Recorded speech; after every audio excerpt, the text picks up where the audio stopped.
What's up? What's up? What's up? What's up? What's up? What's up? What's up? What's up? What's up? I'm saying what's up? What's up? What's up so many times because I'm getting distracted on the other end. What's going on, y'all? It's me coming back at you again with another live hangout vid edition on Dan the Man's boxing channel. Of course, if you like what I have, care to comment, share, subscribe. I'm not signing off, but I'm actually signing in. Anyhow, guys, was doing a series of hangouts for the last couple of days, including I had a hangout yesterday myself. I was on a hangout with Charlie Brown Boxing today. We discussed a lot of things, including the Anthony Joshua interview with IFL TV. You have the NBA playoffs going. Well, playoffs, NBA basketball going on right now. My Lakers dropped. They lost. They lose again. I think their record now is 5-7. I think. Let me check and see what the Lakers stand at this point. Let me see. Let me see. Let me see. I'm sorry, y'all. Just getting a lot of messages coming in on my social media page, so you may hear a little noise in the background. So just don't pay it no mind. Let's see what we got. Um, so I'm not gonna be on long, y'all. So I'm gonna just make this a quick hangout. Um, so let's see what we got here. Well, the Lakers dropped to 5-6. The Clippers, on the other hand, lost three in a row. Not looking good there in the city of LA where I'm at. So, what we got here?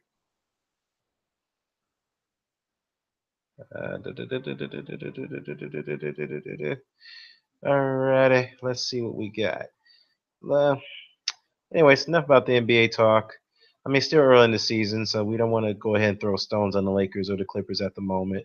So let me just go ahead and get into a few things here. Let's see who's in the live chat so far while this is up and running. Oh, shut that down. What's up? What's up, NBT? What's going on, brother? I'm doing good, man. Ambitious D, what's going on, man? Let's see. I'm doing good. I'm doing good, man. Let's see. Yeah, like I said, y'all, it's got a lot of stuff, a lot of personal social media messages coming in. So don't pay it mind. It's gonna just last for a few minutes. Don't worry about it because I sent the group chat to with close friends of mine. So Spurs, you a San Antonio Spurs fan? Hey man, I can't blame you, man. But can't blame you. But however, I mean, you still got Kawhi Leonard. The Spurs are doing okay. They're having a decent start so far. As long as Leonard is healthy, then perhaps they can what you call it, make it this year. I mean, of course they got screwed last year because of Sasha Pachulia's inadvertent injury. He purposely hurt it Kawhi Leonard like that, undercut him when he went up for a jump shot. I thought that was disgraceful. I think the NBA needs to assess a penalty for that. I mean, a harsher penalty for guys trying to undercut players when they're going up for jump shots, man. I really don't like that at all. I really don't like it. So I just think that's it just to me it's just like you're intentionally trying to hurt the player because if you look at guys like Vince Carter and Steve Francis, man, those guys were undercut by Bruce Bowen when he went up for his jump shot. And Ambitious D, I know I'm talking about your Spurs, man. Bruce Bowen was one guy I could not stand. He was a dirty motherfucking player. I'm sorry to say that, dude. Dude, purposely, I know he's known for his defense throughout his career, but the dude was a damn 30 player, man. The dude undercut Vince Carter and Steve Francis, and their careers were never the same after he injured them. I mean, injured them when they went up for jump shots. They were never the same after that. And I never forgave Bruce Bowen for what he did. I mean, he also purposely kneed Steve Nash in the groin during the middle of the 2007 playoffs. Come on, man. No disrespect to the Spurs, but Bruce Bowen was the one guy I could not stand. I mean, NBT says I fuck with the Spurs because my boy Patty Mills is on that team. Hey, you know what? Patty Mills is from Australia. I know, man. I know he's from your homeland. Do you know him very well? Just asking, man. Just asking.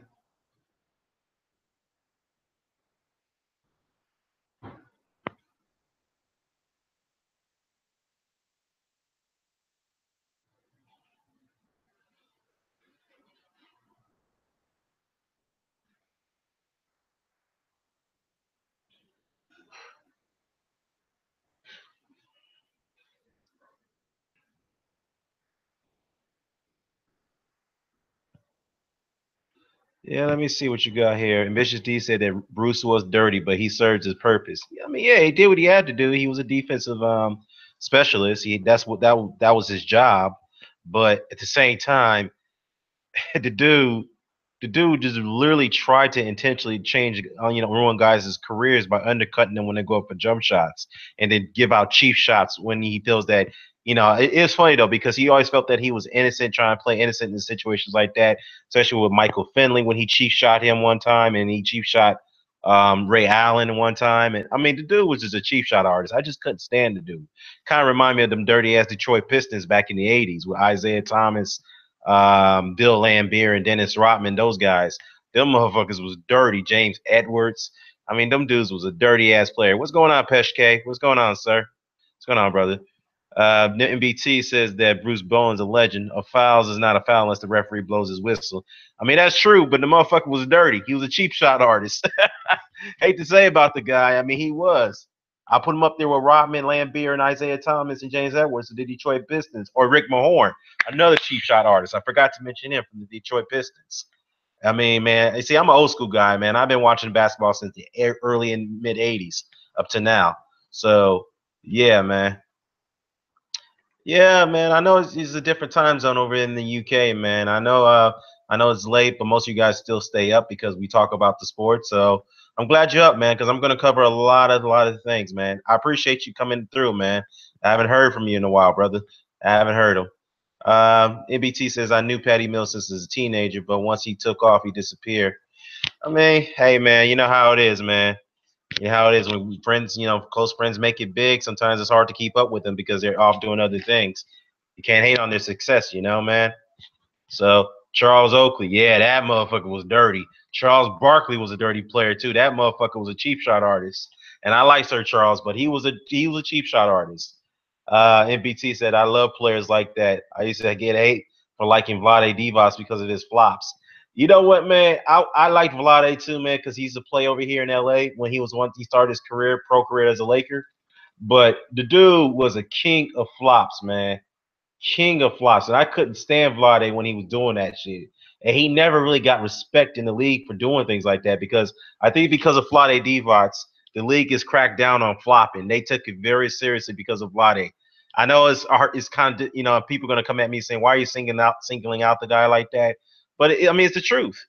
It's the truth because he was doing that, and he in fact that the league just cracked down on flops because of him.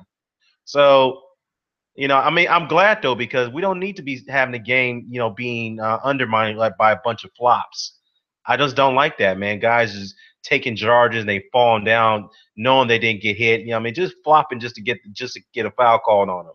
You know what I mean? And flop, it's funny though because Blotty was approached about this many years ago, and someone asked him about his notorious ways of flopping during games, and he said, "Look, man, the officials never respected me, so and the guys that I played against never respected me. So there you go. Then I have to show the same. I have to retaliate in a way that if I can get them in foul trouble, even if I have to fake a foul, I'll do it. I mean, I'm just only paraphrasing what he said in one of those interviews years ago, but he just admits it that I just flopped because I just did the hell I wanted to flop. I flopped because of out of the retaliation of guys not giving me respect. So it is what it is.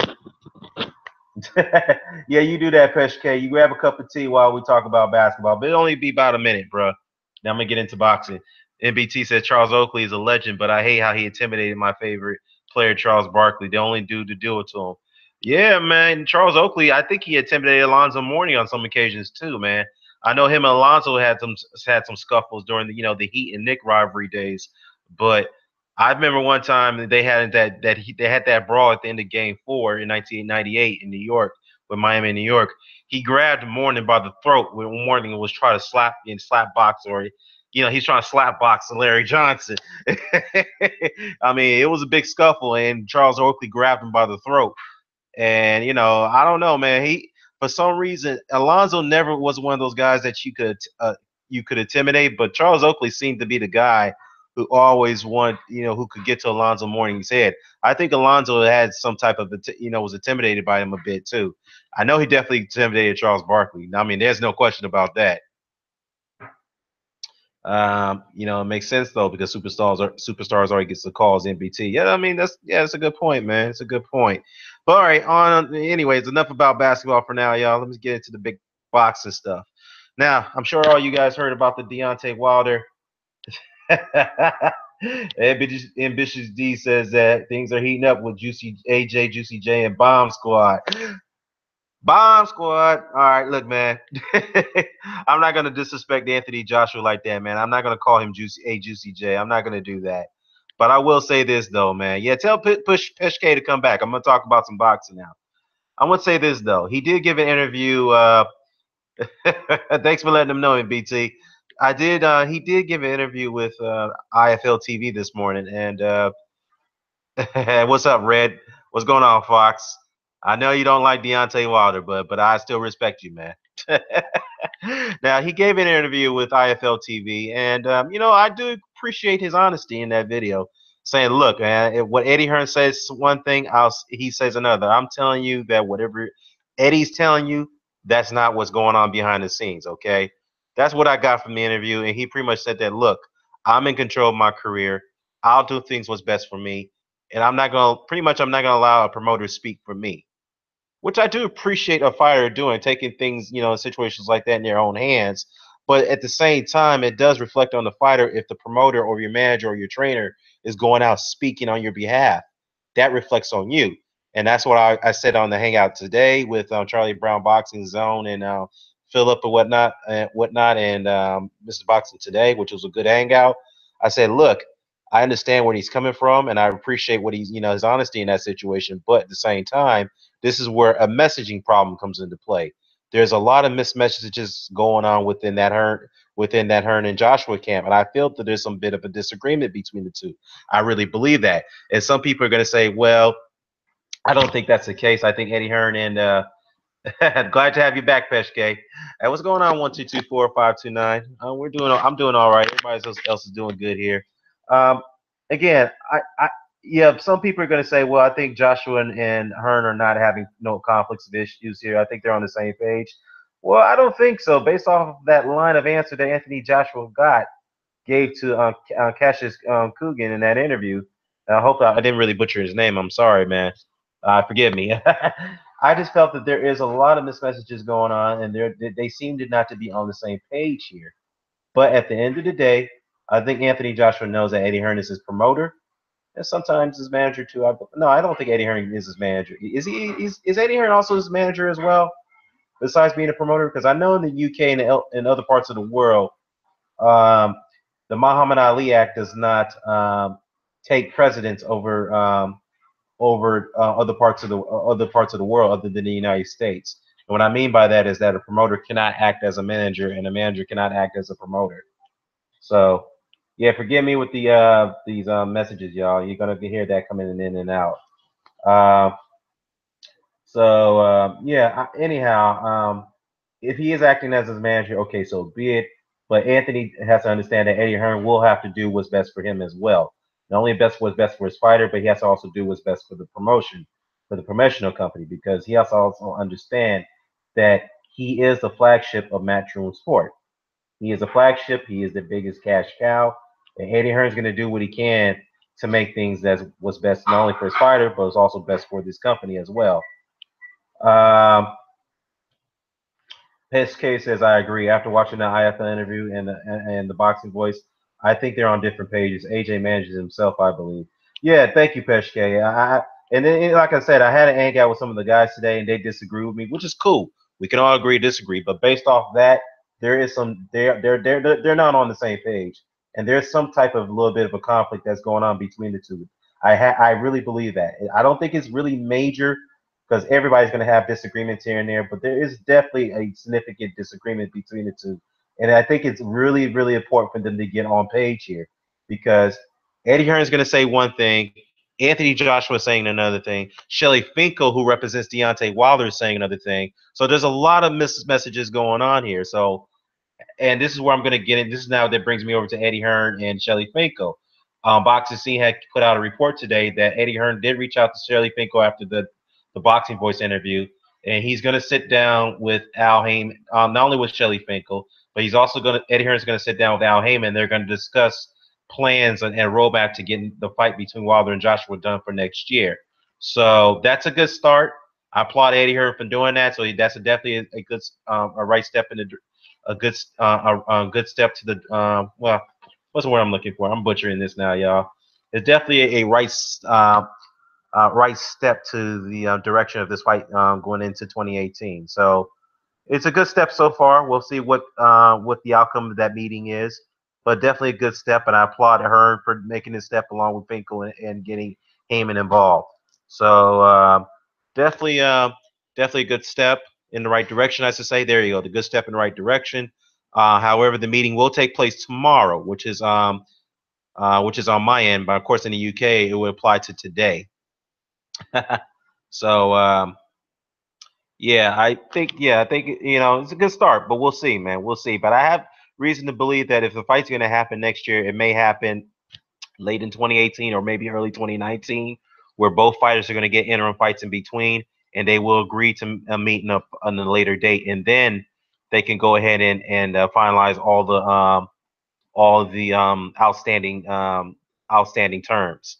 So I think it's kind of similar to what Andre Ward and Sergey Kovalev did when they preliminary agreed to fight each other by agreeing to take in two interim fights in between, and then they'll meet the following year. But whatever terms are left over, they'll discuss that, and then they'll go ahead and finalize that. So I kind of see this is where it's going, but I have been proven wrong. So we'll see how this meeting turns out, and we'll see what the outcome is. And I'm positive about it. So we'll see. Red Fox says that never know. There were places it didn't apply. Talk about the Muhammad Ali Act. Yeah, man, it doesn't apply everywhere and around the world. It only applies here in the United States. So if Eddie Hearn, which he has expanded his Matchroom brand over here in the U.S. He does have a card coming up Saturday. So if he is acting as a manager over in the UK, which he's entitled to, more likely on behalf of the AJ, he cannot do that with his fighters over here, like with the likes of Danny Jacobs and Jarrell Big Baby Miller, who did sign with Eddie Hearn, by the way. So Big Baby Miller did sign a deal with Matchroom Sport over here in the U.S. In case anyone doesn't know. So Big Baby does join the ranks of the heavyweight division. So with that said, more than likely, there should be no problem making a fight with Big Baby Miller, Anthony Joshua, because that's a fight I would like to see as well. But never say never. We'll see. I don't know the terms, the actual details of those terms with Big Baby Miller and Eddie Hearn. I don't know if it's a fight by fight basis or maybe a multi fight deal, but whatever it is, I think it could lead it could be a one step chance of that fight between Baby Miller and Anthony Joshua from happening. I believe so. So we'll see. Push K says that the one thing I got is that AJ doesn't want to be associated with White and Wilder. People forget that he hates White and he got mad in the IFL interview. Well, that is true. That is true. That is true. Dillian White and Anthony Joshua definitely have a lot of beef, and there's a history between the two, and they don't like each other. I mean, AJ doesn't like to be associated with Dillian White, and Dillian White certainly doesn't like to be associated with Anthony Joshua. So I think they should be more upset the fact that Eddie Hearn is the one who's putting this roadblock for Wilder to put White as a shield. I mean, look, let's put it this way, as a roadblock for him to get to Joshua, which he's not willing to do in a way. So I guess I can understand where both White and Joshua, what they're coming from, is that why Eddie Hearn, why are you doing this to us, man? I mean, look, if you want, I mean, look, I'm just playing devil's advocate here for Anthony Joshua. I think he wants to fight Deontay Wilder. I really do. But at the same time, he wants Eddie Hearn to be on the same page with him. I think he wants Eddie Hearn. He wants to be be in a loop of what's going on when it comes to the negotiations, when it comes to the discussions, et cetera, et cetera. I think that's what all Anthony's asking for from Eddie Hearn is for him to be more involved rather than finding out through an interview or through another outside source that, hey, this is what's been said between potential fight between you and Wilder. And Anthony's a little upset about it because he's not being kept in the loop. So I think that's why he's upset. So I can see where he's coming from. So again, I understand that he wants to take control of his career. Cool. But he's still a heavyweight champion. He is the top guy in the division. He's still got something left to prove. He's still young in his career. And same thing goes for Wilder. They both got something left to prove. So I believe they have to fight each other, and it will happen. But we'll have to see what the outcome of the meeting between Hearn, Finkel, and Haymon turns out, which I'm hopeful for. We'll see what happens. Uh, 1224529 says exactly, Red. Me either. That the legislation obviously passed in America. Yeah, we're talking about the Muhammad Ali Act, and people don't know it does not take precedence in other parts of the world other than the United States. So with that said, if you're being promoted by the likes of Sauerland over in Germany, the promoters of with Case Ireland can also act as a manager. So that's the way it goes. But if Ireland was operating here in the U.S., Case Ireland cannot operate as a manager, or a manager cannot operate as a promoter. That's within that. That's totally against the law when it comes to the United States, when it comes to boxing promotions, whatnot. Anyhow, Red Foxes says here, I wonder what they if they understand that it won't be a 50-50 split. Yeah, I'm going to get to that Deontay Wilder Beyond the Gloves interview, which was hosted by Michelle Joy Phelps. So I'm definitely going to get into that because I have some things to say here. Hey, what's going on, K Black, man? What's going on, brother? I just want to go ahead and give you some quick updates and whatnot. Uh, Let me see. Peshke says that the split would probably be between 30-70, I think, 40 at most. MPT said 40. He's still dreaming 30, maybe. You know what? Red Fox also says here, I don't mind AJ versus Miller. Yeah, I don't mind that fight either, man. There's a lot of good matchups that could be made in the heavyweight division, man. I really believe that. Red Fox also says there, I think Wilder should have jumped on Miller and fight in the U.S. You know what? I'm gonna say this, Red. I'm gonna say this, Fox. I don't understand why. I mean, look, I know Wilder's got other fights that he's got options, but the Miller and Wilder fight should be easy to make because they're being advised by both guys. But I mean, then Eddie now Miller has signed with Eddie Hearn, and I don't think Eddie Hearn would mind having Jarrell Big Baby Miller fighting Deontay Wilder. I don't think he'll mind that at all. I think he can make that happen. So, but at the same time, they're both still advised by Al Heyman. So that right there should be no problem of making happen. So anyhow, yeah, as far as the Deontay Wilder interview, here's the thing. A couple of things really bother me about Deontay. Now I've been giving him the benefit of the doubt. Hey, look, I've been somewhat critical of Anthony Joshua. It's time for me to be critical of Deontay Wilder again, man. I know some people are not gonna like this, but I'm just keeping it in the middle, guys. You guys know how it is. I'm how I am. I'm gonna keep it neutral. Mr. Boxer today, what's going on, brother? I'm gonna stay on probably about another. I'm not going anywhere yet, man. If you want to get on, let me know. I'm gonna get on. Yeah, I'm gonna be on here for a second, man. Just let me know if you want to link.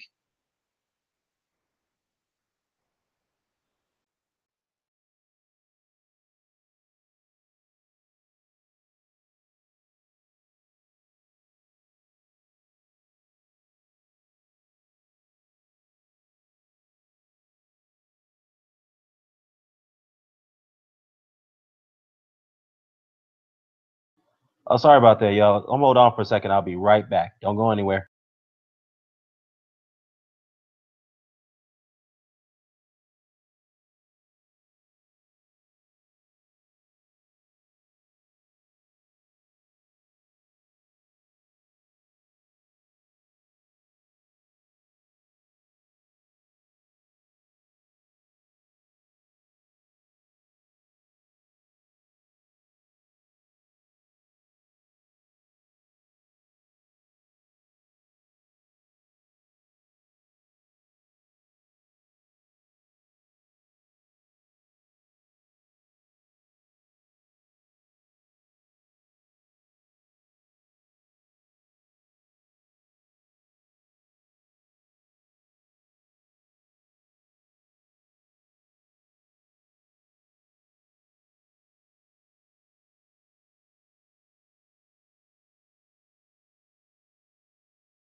All right, y'all, I'm back. Sorry about that. So, anyways, yeah, where do I leave off? Yeah, so basically, the Wilder and Miller fight should should be no problem of I think that fight should have no obstacles, and I think it should be made. So yeah, let's hope for the best. You know what I mean? So anyhow, what else is going on here? So here's the thing, y'all. This Wilder and Joshua talk has really been very it's been very tiresome, man. Because I'm at a point right now is like, you know what? Let's just go ahead and make the fight happen. Just kind of like in a situation to me is like, dude, just wake me up and let me know what happens. Hey, what's going on, Ticket, man? What's going on, brother? Peanut and crackers, what's going on, man? Everybody's in here. All right, Mr. Boxing today. Yeah, brother. If Mr. Boxing today, man, if you need a link, just let me know, man. Let me know if you want to get in. So if anybody wants to get in, just let me know. I'm gonna invite some other people on too, man.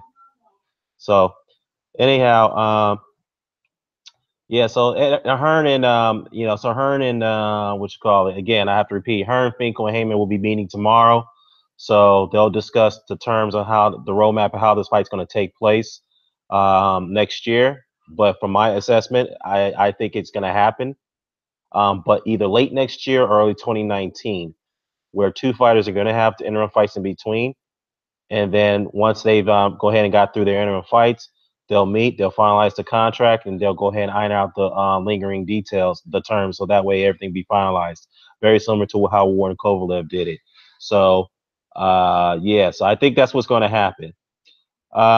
So again, yeah, back to the Beyond the Gloves interview. I gotta say this about Deontay, man. A couple of things, man. I like you, brother, but let's be real, man. 50-50 is not going to happen. I know he's saying that, look, I need a 50-50 split. It's all or nothing. But, dude, you're no position to make that demand. I'm going to just be honest, man.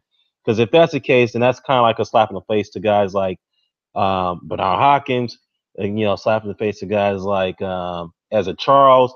I mean, all those guys back in the days who are world champions, but they end up taking lower splits against the A side of against guys who had the more of the negotiation powers. You know what I mean? So why in the world, or Terry Norris against Sugar Ray Leonard? So I mean, come on, these guys. Deontay has to understand that, dude. Here's what you need to do: take whatever split they can give you. I understand you don't want to be lowball. Fine. If it's a 30% split, take it, man. It more like it's going to be the biggest pay of your career. You might get a back end deal out of that. Take that money, beat the guy, and then once you do that, you in a position to go ahead and get to dictate the terms as you see fit. That's what Joshua did to Klitschko, and that's what Hawkins did to Trinidad and De La Hoya. Okay, when he was a champion, he gave in to those guys. All right. So I believe that Deontay, man, come on, man. You can't just sit there and say that you deserve a 50-50 split. I mean, if you can get it, great, but let's be realistic. It's not going to happen, man. I just want you to go ahead. I understand you're trying to look for the best deal, but let's be realistic. 50-50 is not going to happen. 30% split is going to be more realistic, man. I know some guys are going to disagree with me on this, but I'm just keeping it real, y'all. I think that that's more realistic for Deontay Wilder, a 30% split. So, yeah, man, 30% split, man. I mean, 50 is not gonna happen, man. I'm just being real. I mean, come on. I mean, I know some guys are gonna disagree with me, but that's just my take on it. I'm gonna just keep it real, man. I'm gonna keep it real. But I'm gonna go ahead and invite some other people on. But before I do that, let me just get into some other news here. Sergey Kovalev. I know some people haven't been talking about this. Sergey Kovalev actually has a new trainer now. Red Fox says that. Well, hold on. Before I get to that, let me see. Peshke says, I'm sick of the AJ versus Wilder thing, man. I just want this thing to be over, fight to be over. Yeah, man. You know what? Let me just be real, Peshke. The sport's bigger than one man or two men by that matter. I mean, look, if the fight happens, great. Whoever the winner is, then we can all move on. If it doesn't happen, so what? The sport lives on. Boxing will continue to go on, man. You know what I mean? But I definitely want that fight to happen. You know what I mean? So definitely's got to happen, in my opinion. Red Fox says that. Look, I knew you said tiresome, right? Right is whatever. Only in our sport do we have to beg or supposed to have happen. I mean, yeah, it is what it is because you have to understand, Red Fox, over the years. the powers may be have controlled the sport of boxing. I mean, all athletics, all professional sports have been controlled by the powers may be, but boxing has become more corrupt. It's been ran by a lot of private entities, such as the sanctioning bodies of today. We have the sanctioning bodies, and then you have the yesteryears, which is back in the 1900s and up to the 1960s, I would say. You had the mob that was controlling the sport of boxing.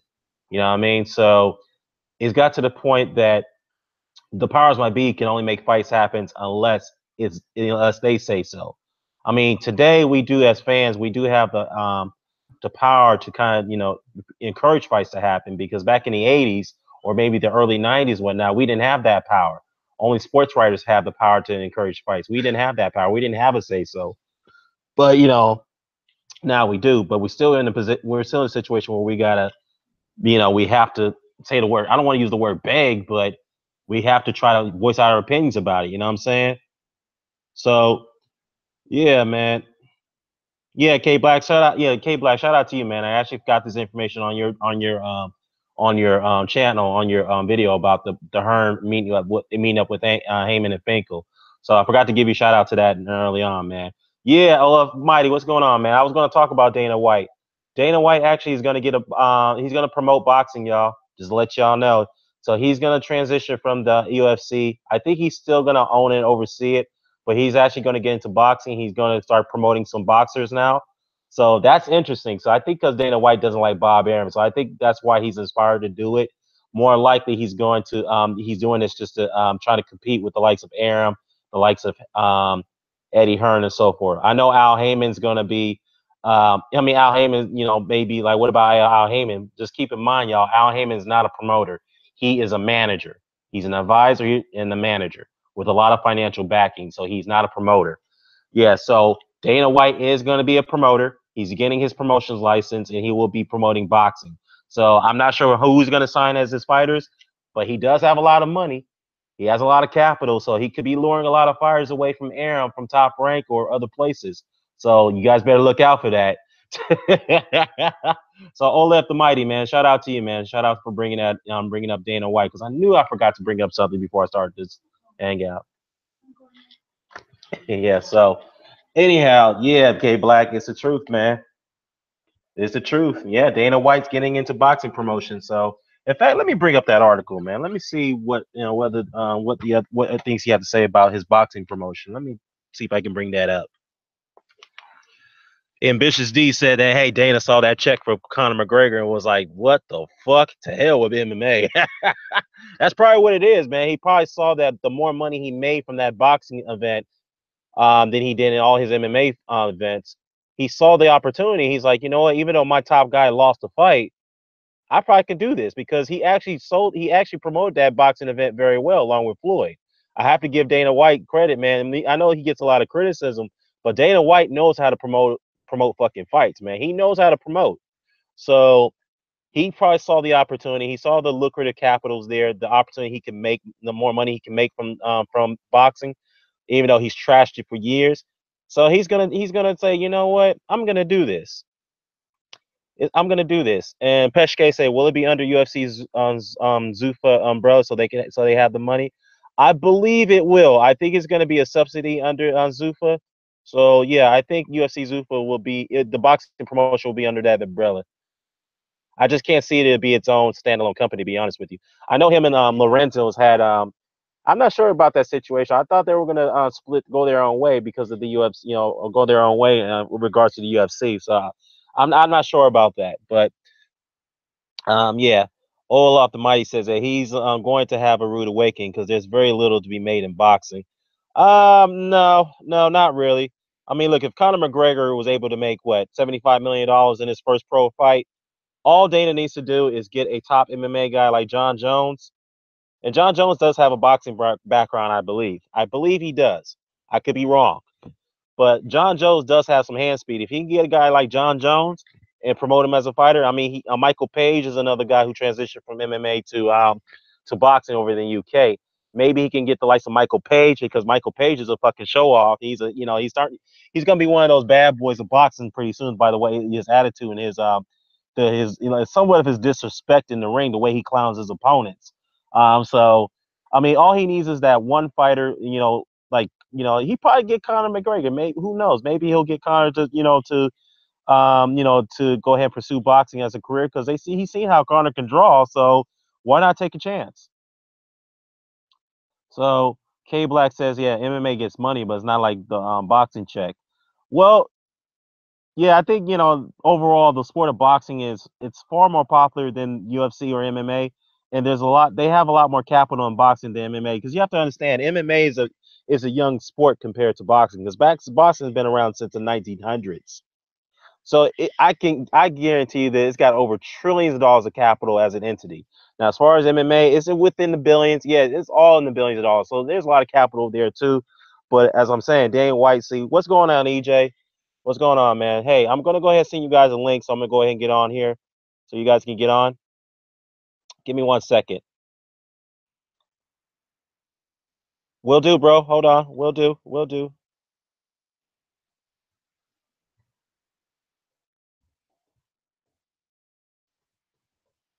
Give me a second. I'll get everybody on. Mr. Boxing Day is gonna get on too pretty soon. So yeah. So there you guys go. Let me see if I can get everybody else here. So yeah, anyways, man. So Dana White, yeah, man, he's gonna get into it, man. That'll be interesting. See, see, he can shake up the sport of boxing. Oh yeah, EJ. I know you got something to say about that, man. You got something to say about that. I know you're gonna go off on Dana White, but let's come on, man. You got to give him a chance. So okay, all off the mighty says that Red Fox is clowning the banned substance league, the UFC. Hey man, at least they catch their fighters, man. That's a good thing, right? Okay, so yeah, man. Let's see. Now, Precious K said, from what I've read, I don't think he'll be splitting the UFC umbrella. He'll remain within the same overall business, but just a different arm.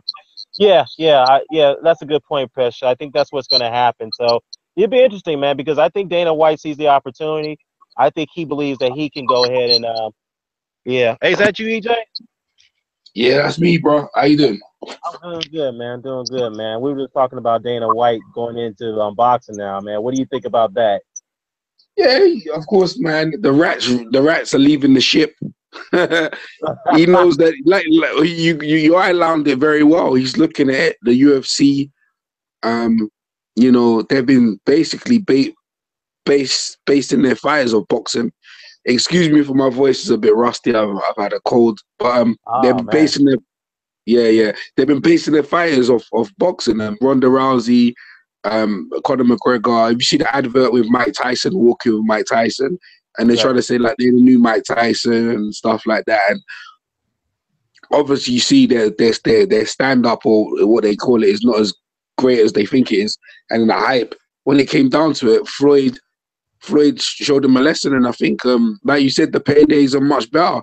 I think, you know what? I think him in boxing, I don't think he will do that well because boxing will see him as the enemy, and also UFC. It seems to me, all their stars are going down. I know George St. Pierre just won against Michael Bisping on the weekend, but listen, I watched it and I was like, nah, it's very poor. It's very poor. It's not even George St. Pierre could save that sinking ship.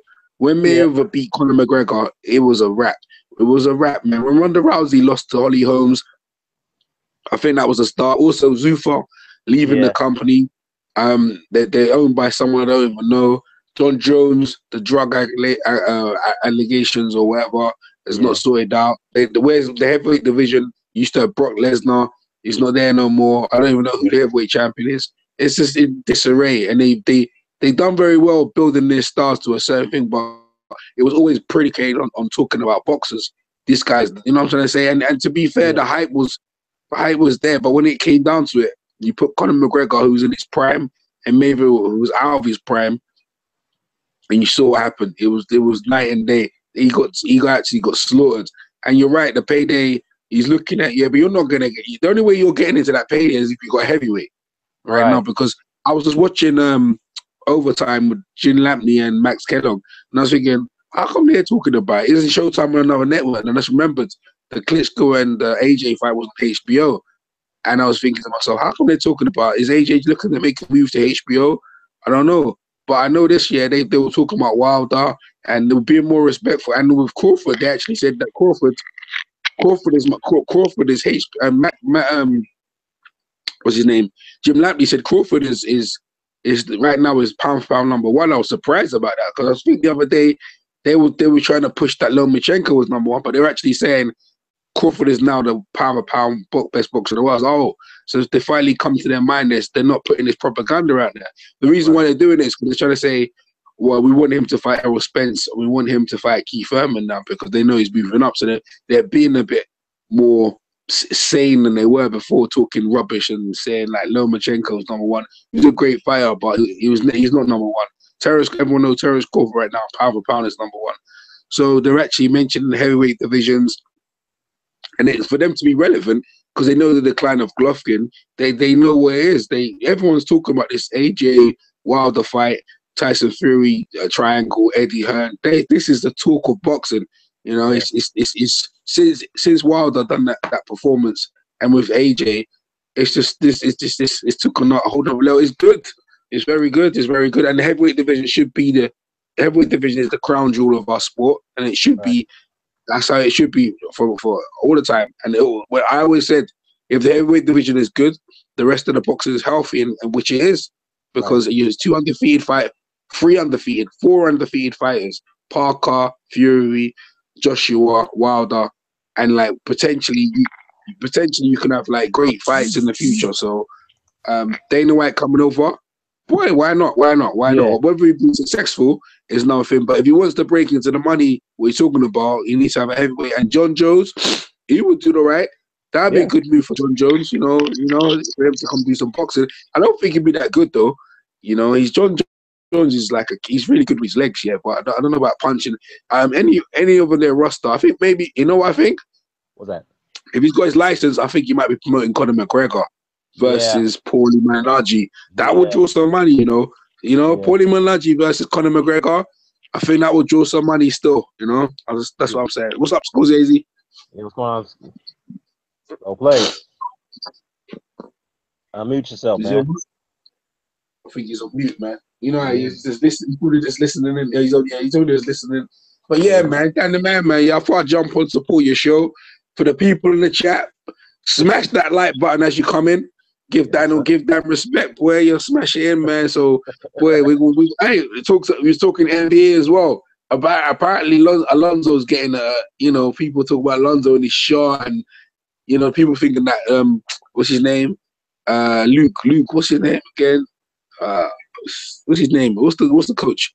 Luke Walton. Yeah, Luke Walton should be fired now because the Lakers are doing it well. I think I'm not gonna lie. Yeah, I don't think it's Luke Walton. I think it's the players. I don't know what is wrong with the players these days. Like, there's any team. You see, you were talking about Bruce Bowen, yeah, the Rash. Yep. That was his nickname. His nickname was the Rash. He was a dirty, but that guy used to play defense, bro. Even when he was in Miami or in San Antonio, this guy was bad. Where's all the defensive players gone? Where's all the defensive stoppers? That they come in, some teams like Detroit, Boston back in the days. Kobe wasn't about it. Kobe was about that D, bro. He wasn't about trying to let you roll up in it. Look at the man. I'm watching the games, man. They're just letting guys roll up in the lane, score easy. I was like, what is like the game itself? Yeah. If anything, they need to start tightening up on the rule. I think they need to start making the rules a bit looser, man, in terms of the contact. I think they've done the game of the surface. Go ahead. Yeah, they have, because this is the doing of David Stern. David Stern wanted to make the game more of a high power, high offense scheme rather than a physical defensive scheme like it was back in the late 80s and the mid 90s. He feels that the game back then, he felt the game was slowing down based off the physicality, and he probably saw that most of the star players would get hurt because of the physicality. So he wanted to loosen it up a little bit, get those star players like Michael Jordan, and then LeBron James came in there, and the Tim Duncans, whatnot. He wanted to give those guys an opportunity to become scoring powerhouses, and that way he felt that the better the high scoring games is, the more offensive the game is, the better, because the crowd gravitates on offense rather than defense, which I get. But at the same time, I felt, to me, defense is what made the game because of the physicality. People like to see physicality. They don't like to see guys just scoring just like that. Because sometimes I'm not saying it's boring, but sometimes it's just that it is no. If you guys get guys that score and highlight that without any physicality, that just takes the fun out of the game. Because when I was playing in high school, man, I used to like the physicality. I ain't gonna lie, I enjoyed the physicality. You know what I mean? I like when guys get to rough up each other. You know what I'm saying? But now it's like that's what's going on. I mean, as far as the Lakers concerned, it's too early, man. I'm gonna just be honest. I'm gonna give Luke Walt the benefit of the doubt. I mean, he's a first year coach. I mean, let's keep in mind, guys. This is a rebuilding process. Okay, I don't know why people are expecting too much from the Lakers already. Lonzo Ball is at his first year. Yes, we expected a little more from him. Just give him some time. I think he's going to progress. I know his daddy's the one who's been putting him out in the spotlight like that. This is what I don't like what parents do. These are the Joe Jackson type of things.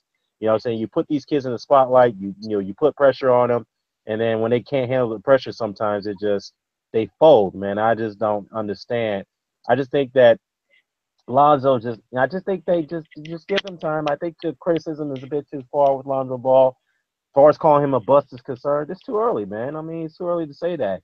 And some guys are saying that he's the worst bust in history. I'm like, I don't know about that. I mean, if you know who Chris Washburn was back in the late 80s, that was the worst bust I've ever seen, Chris Washburn. But many people don't know who he is. But I'm just saying, No, man. I don't. You don't never heard of that. I know the guy over here. They were saying from England back in the 2001 draft, Michael Candy. He went Oh, to the yeah. Clippers. They were Yeah. saying like he was the biggest bust right here. So Yeah, he was that's a what I bust. know. Yeah, he was a But you bust. know what? But The thing is, he was drafted like over #1. That's why, right? Vince yeah, Carter was there, Tracy McGrady, and some other stars and stuff like Byron Davis, some of them other guys, what they turned into. But the thing is, like Alonzo, when I look at him, he was playing that way though. Like if you look at his numbers and stuff in college, he was yeah, very good. I think he maybe came up a bit early, but with his dad hyping him, I like that dad hyping him. To be fair, I did like that. I like the hype and wondering could he live up to the hype. But the right. thing is, the thing is, he can score. I would have put him as a shooting guard, right? The Yeah, reason being, it would have loosened him up, and then I'll change him back to a one guard. I think that's where they say they need to change the coach because he can actually get a lot of offense off. He tries to play defense and stuff like that. But right, because of his dad, other guys are coming at him. But also as well, he's bringing more gravity towards the Lakers' stardom and making people want to watch the Lakers. So even if right, he loses or wins, the ratings for Alonzo is much higher. That's why they're giving him so much traction. You know what I'm right, saying? Because the league needs Alonzo. They need someone to point the finger at, and because it makes people want to watch him, whether he's going to win or lose, and whether to see if the kid can come over that stuff. I mean, his dad. I didn't think what his dad was doing was actually bad because the thing is, he might have came into the league or not come into the league, and no one even cared because right now, people getting drafted in the league, and I don't know who they are. I don't care who they are. And no one cares anymore. When before in college, you used to like, what's the guy in college? You go, oh yeah, I can't wait till this guy comes to the league. What's happening in college? They're not promoting the players; they're promoting the teams because of players sued NCAA for copyright of their name. They were right, taking players' detail IP, and they weren't getting paid for it. So the NCAA decided we're not going to promote individuals; we're going to promote teams and coaches, which they can't really get sued for. In the right, process, you're killing the individuals what they built on for years and decades. right, The Chris Lentners, the Carters, the Jason Kidds, all right, the guys in college, the Grant Hills, all these guys. You based on their names, and you watched them for 4 years. So when they came to the league, you knew who they were. And right, right now, there's a bunch of guys coming to the league, you don't know who they are. So when they did that to Alonzo, it was great. I thought, okay, yeah, man, we finally someone's hyped some player. Is he going to live up to the hype? So it's right, not nothing new that's been happening. It's just right, the father. Maybe they're cashing in some money, but I didn't mind it. I like someone hyping someone. It makes you want to go watch them. Right right, now, he's fading. He might be fading at this point, but I think that's still not due to his skills. They say his shot is not that good. He shoots. He's scoring a bit. He's right, defense. He's defense, but he's playing how the kids are playing now. They don't want to play no frigging defense. I'm not blaming the kids. I'm going to look at the system of how right, they've changed from what you just addressed. And because the college system is still tight. If you notice the college ball, they play defense in college. They play defense in college better than the NBA. But in the NBA, it's like they've allowed too much traveling. They've allowed too much, like you said, the more emphasis on offense. And it's just, and also what David Stern did, what killed it off, he brought the age down. Back in the day, you used to have a lot of old veterans who used to play the league, yeah? When they had the lock-off in 1998, all the old guys came back and they couldn't move no more because they all ate and got fat.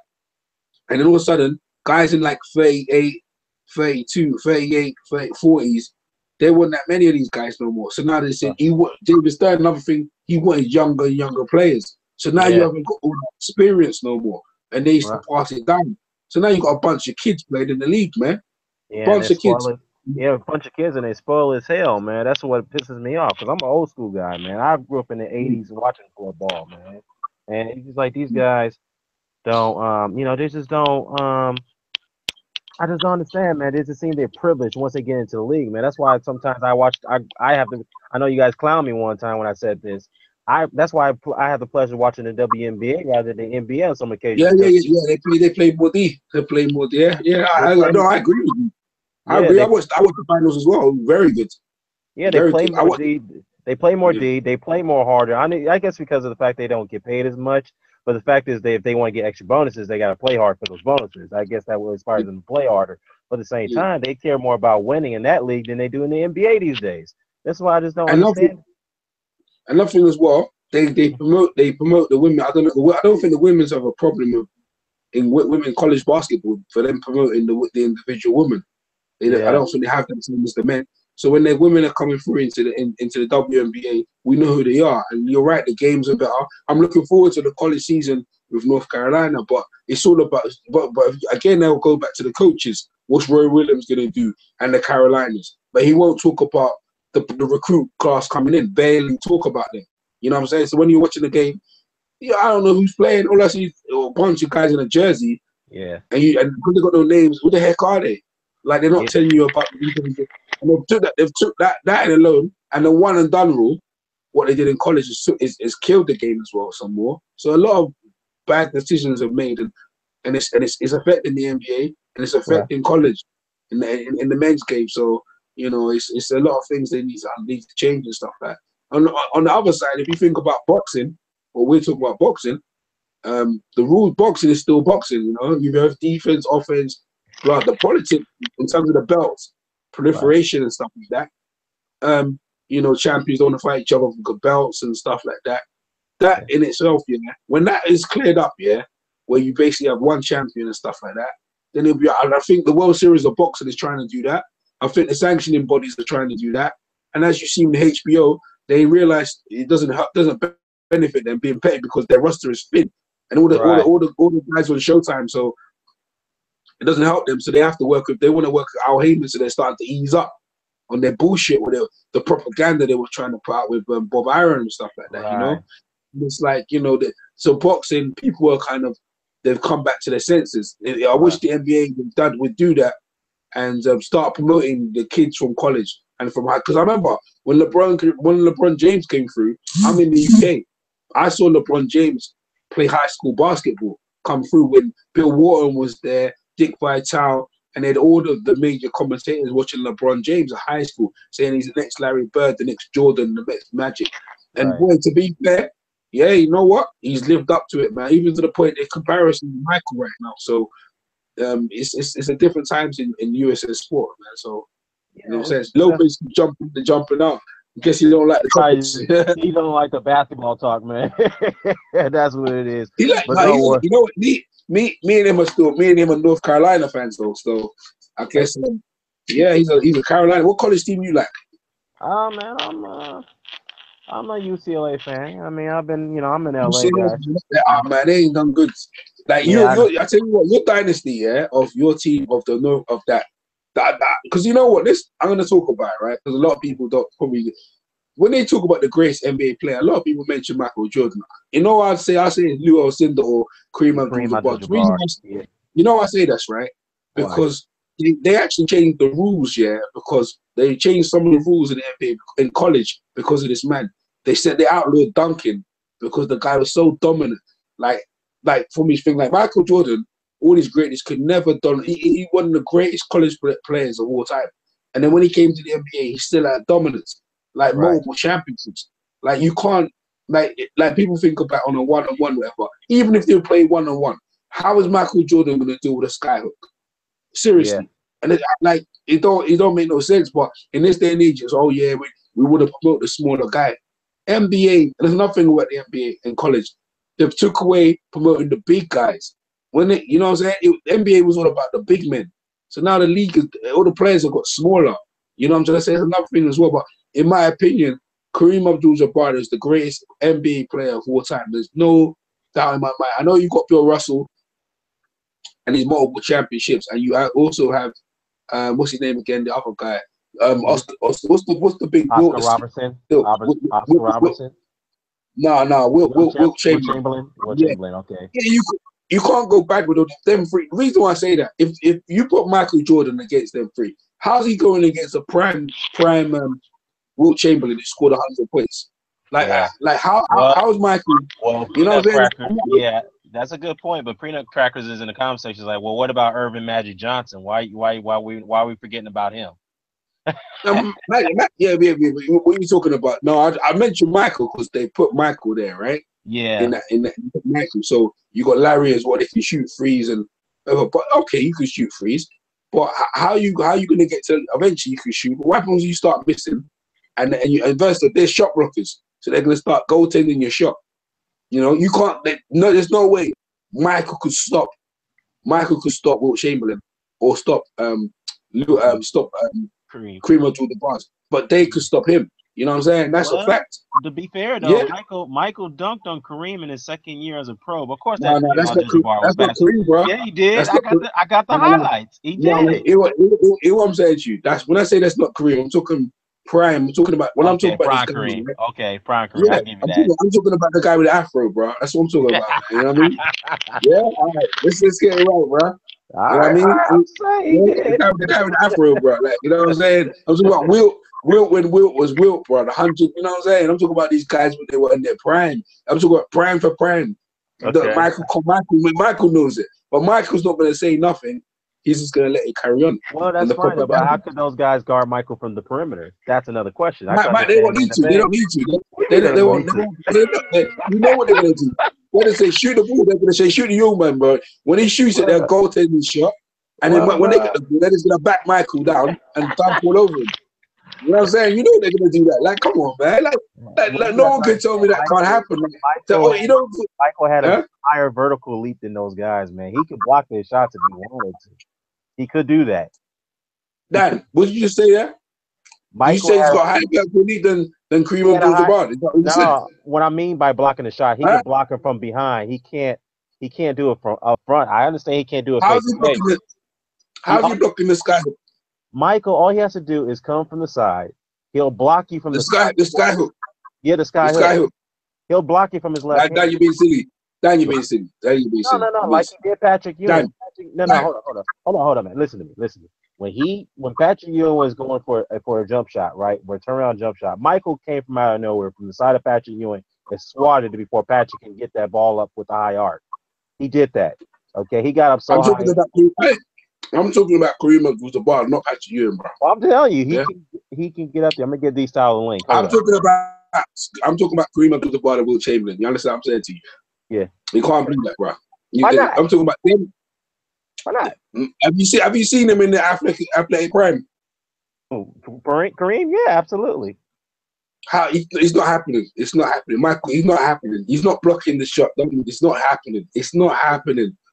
Then what was it's not happening. That's what I'm saying. People have got carried away with what Michael can do. But the fact of the matter is, when he's playing Patrick Ewing, he's not playing Kareem Abdul-Jabbar. That's why I mentioned their name. Okay. And Wilt Chamberlain. These guys are different. These guys are the most physically strongest players ever to grace the NBA. I'm not mentioning Shaq, in that pattern and that thing. This Shaq's different, because he didn't have no game. I'm talking about these guys, who they can dominate a game. Like both ends of the floor, rebounding, block shots, scoring. Right. Even in their prime, they still the steals, wingspan of a play. Like they're seven. First off, They're 7 foot something, both of them, and their wingspan is amazing. Like it's like it's hard to fathom. Yeah, these men on the court, and like this is nothing about the NBA. They took away the big men of the game. The big men used to dominate the game. People used to come see the big men dominate the game. And right now, if you're talking about right now, what the NBA is missing as well, they're missing big men. They're missing the stopper. You know, the guys who be in the lane and stop you from coming in. They haven't got it no more. That's non-existent. Yeah, that's true. That's true. But so basically, what you're saying is the most dominant position in the game is the center position, right? Is that what you're saying? Always has been. If you look at the time he was watching, he always has great centers. There's none now, is there? No, there's none now. I mean, the closest. I mean, there isn't really anymore. I mean, the closest guy who's dominant as a center in this day and age. I mean, let me think. I mean, I know he slowed down over the years. Maybe Dwight Howard in his prime was a very dominant center. And then you have, Shaq. I mean, Shaq retired. I mean, he was a '90s guy in the early 2000s, but he retired. Obviously, he was way past his best, leading up to 2018, 2017. I mean, not 2018. I'm sorry, 2013 or whatnot when he retired. But it's just like there's nobody really else who's been dominant as a center over the years, man. I mean, Shaq left it. Well, Dwight Howard was going to be the guy who was looked at as a very dominant center. Then Tim Duncan. Well, Tim Duncan was a power forward. Never mind. You can't really. He was a power forward center. Dwight Howard was a power forward when he first came in as well. He was a power forward. His game was not complete either. Right. I mean, the guys on top of they're very complete. Like Patrick Ewing, in his prime, Patrick Ewing was the sick man. He could run, he could jump. Patrick Ewing was good. David Robertson was good. He could run. Yeah, man. Man. These guys are bad. These guys are bad jammers, man. You know what I'm saying? And now the league is missing centers, and because they've gravitated to smaller guys. And the game is faster, but the big men have been left. They don't dump the ball down the post and let the big man do his thing, and the shooters don't have that. So right now, the big man in the game is LeBron James, man. He's like the big man in the game. Yeah, exactly. Don't make no sense, right? No Kevin Garnett's, none of that. Yeah, did you say Dwight Howard was a power forward, brother? Did you just say that? When he first came in, he was a power forward, yeah. No, he was a center, man. He never played power forward. When he first came into the league, he was a power forward. No, he was a center. He wasn't. No, he wasn't. I'm telling you, he was a power forward when he first came in. We made him a center later on, right? Because they realized that the game was getting smaller. So I'm saying because again, in college, this is what I like about college ball. In college ball, they still respect the center because they realize he can do a lot of damage coming into the lane and stuff like that. Joakim Noah, Joakim Noah in Florida. And that whole team in Florida back to back, right? Well, the reason why I'm telling you this, brother, because Mike and from Pound for Pound Boxing Report is arguing with you. He's like, "No, you're wrong, EJ. Howard was always a center when he came into the league." Well, listen, he can argue, but I'm talking about my NBA 2K5, right? When he came into the league, he was a power. They had him as a power forward. He eventually moved to center. So he can argue if he wants to argue. I don't know. But I'm just telling you, bro. Like I got the game. I remember when he came in the league and they had him as film. I remember when he came to the league, it was him and Mecca Okafor, right? Mecca Okafor out of Connecticut, and they were arguing about who was going to be number one. They took number one, Dwight Howard. When they drafted him in, if they drafted him in at the center, but on Barza, they let him play power forward to build him up to a center. I know he eventually became a center, but he became as a power forward. Because remember, at the time he came in, the league was still heavy center-driven league. So they, you know what I mean? Right. So they had to learn. Remember, he came from high school as well. So they weren't going to put him straight into the center position. So that's what I'm saying. Right. Well, that's a good point. But the guys in the comment section like, okay, let's get back to boxing. So we'll do that. Good basketball talk, man. We got to do a separate hangout on this, man. It's a good talk, man. But let me ask you some thoughts here. I'm going to get the little stuff out the way. Sergey Kovalev got a new trainer. What do you think about that? Who's his trainer? He's going to do well with it? Who's his trainer? His trainer is named, let me bring up the name for you. He's from Russia, which is it was pretty expected he was going to get a Russian coach. His new trainer is Abor Torsopotov. I can't really pronounce his name. Who is he training for? Let me see. He used to train Wait, hold up. So actually, Kovalev's next trainer, he formally announced he has a new hire.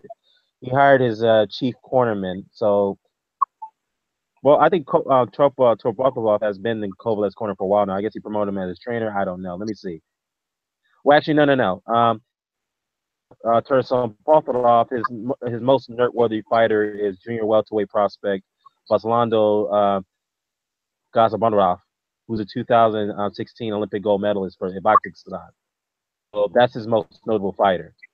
Is Olympic gold medalist from the 2016 games in Rio from the light welterweight. So, but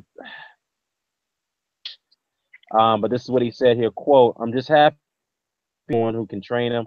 No, actually, this is Igor Klimov's comment. Never mind. He said that Kovalev said there Border is a real trainer. He's not a showsmith going for the camera, getting into a lot of press talking about it. So he's taking a shot at John David Jackson right there with that quote. He just, he's just helping. He's helping me to get better shape and getting me ready for boxing. And Igor Klimovs also took a shot at John David Jackson too. So he said, look, he reminds Sergey of his old trainer from the beginning in Russia, especially because Sergey wants to hear a Russian language spoken in his corner. That's important to him. What the shit is that? You know, biggest, ain't gonna respect you. John Davis is a champion himself. He knows. He came up. He helped him understand what's going on in America. But like anything, when things start going wrong, and when you have a product that works, they think, oh yeah, man, it's better to do the Russian way. Let me tell you something. Sergey Kovalev is a pussy, and he's a man. The man can't look himself in the mirror and tell that he reminds me of Bermain Stavern. Not the Bermain Stavern's a pussy, but the man don't tell the truth. When Bermain Stavern got hit by Deontay Wilder, he said, clean punch in his face, and the other got hit in the back of the head. Yeah, when Sergey lost Andre Ward the first time, he said, oh, he was dying, and he didn't deserve it. So what are you going to say now? So they want to blame the trainer or blame someone else, but the last person they want to blame is themselves. These people are not truthful to themselves in the mirror. They'll make up excuses. Yeah? They're bringing this guy in, has no experience, trying to disrespect a guy, John Jackson, of his caliber. And the thing is, he in a way, Jackson deserved the criticism. Let me explain why. Okay. When the whole racist thing came out of him doing anything, he don't know what he's doing.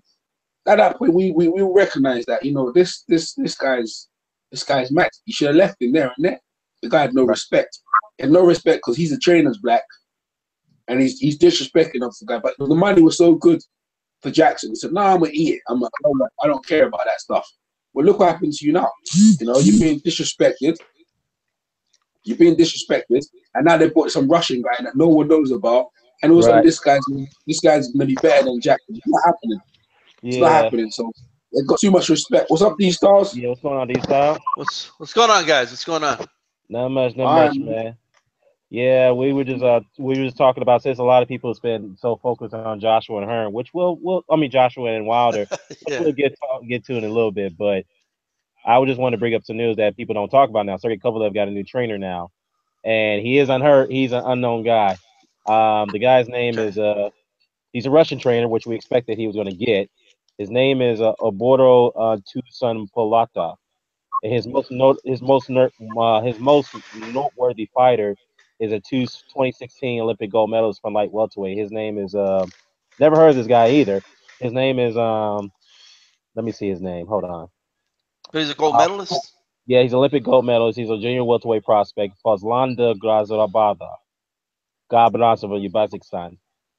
So, he was a fitness coach, by the way. So now he's a boxing coach. He's been a boxing coach for a while in Russia. So, and Igor Klimovs also came out and said that, and Kovalev also said that Border is a real trainer. He's not a showman. He's going in for a camera and getting into a press to talk about it. He's just trying to help me, help Sergey and me to get him, help get me in better shape, blah, blah, blah, and get ready for boxing.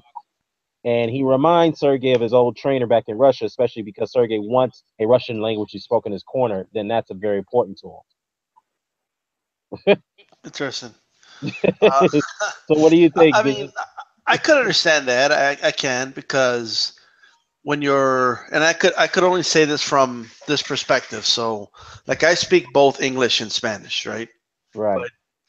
But I go long time. Like the only people I speak Spanish to are some friends, not all friends, but my my mother, my grandmother, and that's about it. I used to speak a lot with my grandfather and stuff. But my point is, anyway, um, I do know that uh, back way back in the day, I'm 33 years old, but when I would play soccer in high school, and I'm sorry, EJ, called it soccer, but uh, when, when when I would play this association football back in the day, I just know that I remember when I would be like exhausted, you know, it was hard to like understand people like speaking to me in Spanish. Yeah. You know, it took me a little longer to kind of understand what the hell they're telling me because you're mentally exhausted too. It's just it's hard to it's very hard to explain. So I could imagine like in the corner, even if you understand English, and I'm pretty sure I speak Spanish a lot better than Sergey speaks English. So Yeah. I could definitely imagine there being some trouble of him understanding the corner. My only thing is I don't think it's that though. I just think he's it's that Paulie Malignaggi effect where he wants to blame the way Paulie Malignaggi was blaming McGirt. When Yeah. things don't go your way, because you could still have your head trainer and your corner man could be someone who speaks Russian. Right. Like the between rounds, the head trainer could tell the corner man, "Hey, tell him this, tell him that," and then you're good. I think Povetkin did it that way with Teddy Atlas, I believe. And if you Right. notice, when Teddy Atlas was in Povetkin's corner, usually in the second half of the fight, they would be speaking Russian to Povetkin. Right. Teddy wouldn't be giving the instructions anymore because as you're getting tired, it's a lot harder to absorb information. Well, I guess from Teddy Atlas' standpoint, Teddy Atlas left that Povetkin camp because he said that Povetkin is uncoachable, just like how Abel Sanchez said about Kovalev. He's uncoachable. I can't teach him anything. But let me be honest here. I don't think this is going to make much of a difference. I know Eagles Clemens and Kovalev can say that. Well, it's better for me because he speaks Russian. That's why I prefer. But Kovalev in his amateur career with his Russian team, he never liked to be coached by anyone. He didn't like to take instructions. He wanted to do things his own way. So, and the thing is about Kovalev over the years, he felt that he can get away with doing things the way he wanted. It's worked for him over the years. And the more he's successful, the more he's going to feel that he doesn't need to take direction from anybody. And that's a psychological issue. And then when Ward broke him, it's like his whole mindset had changed until he retired or retired. Then all of a sudden now he's getting back to this self confidence, whatnot, the self arrogance. So I just don't see this is going to do much to Kovalev's career. I mean, he may seem more happy now that he's doing his training. I've seen the training videos with the new guy, but let's see how this transpires in the Sambransky fight, which he's expected to win for the vacant WBC title. Shevransky, yeah. Sambransky. No, but here's my thing. I guess I must have missed these articles or these interviews. So Yeah. both Abel Sanchez um, and who else? Abel Sanchez and what's his name again? The new trainer? His name escaped me. His last trainer, the guy that fought Kovalev? Hopkins in his John career. David Jackson. Yeah, John David Jackson. I'm sorry. So both of them said that he was untrainable. Well, no. Well, John David Jackson obviously came out and put out Kovalev's business. He exposed him. Yeah, Abel Sanchez said it first, and then John David Jackson said the same thing after he left the camp recently. Interesting. So Abel Sanchez, who's revered by a lot of the Golovkin fans, who also are Sergey Kovalev fans. So it seems like they wanted to go ahead and dismiss that, but yeah, throw So John is it David like Jackson. is it he's stuck in his ways kind of thing? Doesn't want to try something new? Is that what it is? Yeah, that's probably what it is. He's stuck in his own ways. He's like, look, my way is either my way or the highway. It's worked for me. It's made me more successful as a fighter. Why should I listen to this guy who's black, by the way? I hate to go here, but this is the truth. Tribalism. Kovalev look at people with who African descent as if they're inferior. and that's probably how he viewed John David Jackson over the years. And, Mike from Bound Boxing Reports in the comment section, he said, "Look, to be fair, John David Jackson should have saw the warning signs when the offensive racist T-shirt that he had, his son Mm. wear, to Donna Stevenson, which is true. But John David Jackson said, look, the reason why I stuck with the camp is because Kathy. It was because I was dedicated to Kathy Duva Well, more so. But still, though, he should have left. I agree with Mike on Bound Boxing Reports well, on look, that. I hate to play devil's advocate, but then I need to ask, Yeah. why did he hire them to begin with? That's what I'm trying to figure out. That's a good question. Like Well, what? I don't know. I would assume that Kovalev start training under John Turner, right? Right. Okay. What's going on, Mike? Mike from Bound Boxing Reports in the chat. What's in the hangout? What's going on, Mike? What's going on, fellas? What's going Plus, I remember maybe it was just bullshitting, but I remember some interviews of Kovalev like praising John David Jackson. So I He guess I'm had just to. gonna. He had to back then. I mean, look, he was just playing. He was being a good sport. Things were going well. He was successful. He was winning world titles. He was beating the likes of Pascal and Hopkins. Of course, you're going to give homage to your trainer. I had a good, just to play sport. But in reality, he never listened to his trainer. He wanted to do things his way. He wanted to do things his way. Like I said, over the years, he felt his way was always a highway. He got away with it, despite some of the limitations he had. And ever since and John David Jackson said though, he said himself, ever since Kovalev started collecting those big high 6-figure checks, 7-figure paychecks, his Yep. mindset changed. He felt that he didn't have to train that much anymore. He didn't take the sport seriously. He was constantly drinking. He didn't. He was living the lavish lifestyle. So I mean, that's what happens to all fighters. I mean, Marvin Hagler once said that, man. Once you start sleeping in silk pajamas, and you living and you're sleeping in queen size beds, it's very hard to get up and train in the mornings. Saying when you're living a lifestyle like that. But at the same time, yeah, Kovalev just his whole mindset changed, and he has himself to blame why he lost the award. And why things that fell apart. But like I said, he's got he's got a redemption, so he's got to. We'll see how he does against Shabransky, but I don't Okay. think him having his trainer is going to make much of a difference. I did want to ask EG a quick question. Yo, EJ, unmute yourself, brother. Yeah, go ahead, D-Stars, go ahead. It's a very, very, very serious question. Very serious. Very, very actually. But I heard you talk about AJ wanting to tap into the Latino market. Is he going to walk out with sombrero or something? What's going on with this? Actually, no, you know what? I was deadly serious about that. He actually came out. I know. It's crazy, right? Like when in the debate, like they told us things, like you said, it went over the head. But actually, yeah, he's actually learning Spanish at the minute. So he's actually trying to tap. That's what he actually said. He's trying to, when he comes over, because he realized that the Latino market is very big, and he wants to learn Spanish and stuff like that, because he really wants to cross over, be a crossover star, and to be big in America. Because I remember what they were saying about Julio Cesar Chavez. For him to be a bigger star, you need to learn English. Well, it's funny because if you're coming to America, why do American people, English people, trying to learn Spanish? So that's what he's doing. He's actually taking Spanish classes at the minute. So he wants to learn Spanish. So I wasn't joking about that. That's actually Right. actually come and said that. So yeah, that's actually serious. Cool. I would be surprised if he came. I was surprised if he came in Sambero for real. I wouldn't be surprised, seriously. Yeah, that's cool. Hey, but real quickly, before I get back to you, D-Style, I want to ask Mike. Sure. Hey, Mike, mute yourself for a second, brother. I'm gonna ask you this real quickly. What was I gonna say? Sergey Kovalev and Sergey Kovalev situation with his new trainer. What do you think? Do you think this is going to be good for him? You don't see much change out of this situation? It's a wait and see, because we don't know what mental state he is in post Ward fight. I was listening to the earlier discussion, and you mentioned Abel Sanchez. Let's just call it for what it is. Sanchez saw the weakness in Kovalev when he had those sparring sessions with GGG, Right. and GGG put him down in the gym. That coupled with the attitude problems, and Abel Sanchez was like, it's not worth it. Now, when it comes to Kovalev,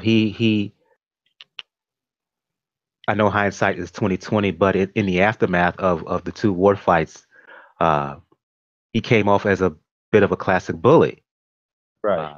a guy who uh, talks big and bad and want to do this and with the accent, kind of "I must break you" attitude and stuff, uh, saying this and that about whatever. I mentioned the T-shirt incident. That was just a sign, a window, if you will, into the person that he is. And the first Ward fight, he just saw no way that he lost. He just couldn't fathom it. I believe he came a bit unhinged then. Right. You saw his attitude leading up to the rematch, and then the way he lost the rematch, the way he essentially turned his back. Uh, Andre Ward, excuse my rhetoric here, pulled his whole card. Yep. And and the question is now, does Sergey Kovalev have the mental strength to look inward, see what the issue is with him, and make the proper adjustments? Right. He can switch trainers and say all this and that, but there's a time where he has to look in the mirror and have a come to Jesus meeting with himself and do some self-analyzation. If he can't do that, it yeah, he will get some wins in this light heavyweight division because we have to give respect to his talent and his ability and his power. But he's only going to come so far, and when he meets that mark, that moment, he will probably break again. Yeah, I totally agree, man. That's an excellent point to be taken right there, man. We all of us know that he does have the physical attributes to win fights, but the question is, which is the ultimate question is, does he have the mental capacity? Because that always is that you always have to have the good mental strength to win fights. It's not always about physicality; it's about the mental strength as well. So we shown in his previous fights with Ward, he didn't have it. So it'll be interesting to see now where is he at in his mental state of mind at this point. So I mean, the fight's in 2 weeks, I believe. Yes, in 2 weeks.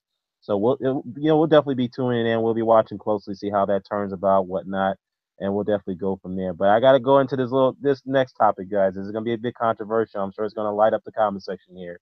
I know y'all ready for this one.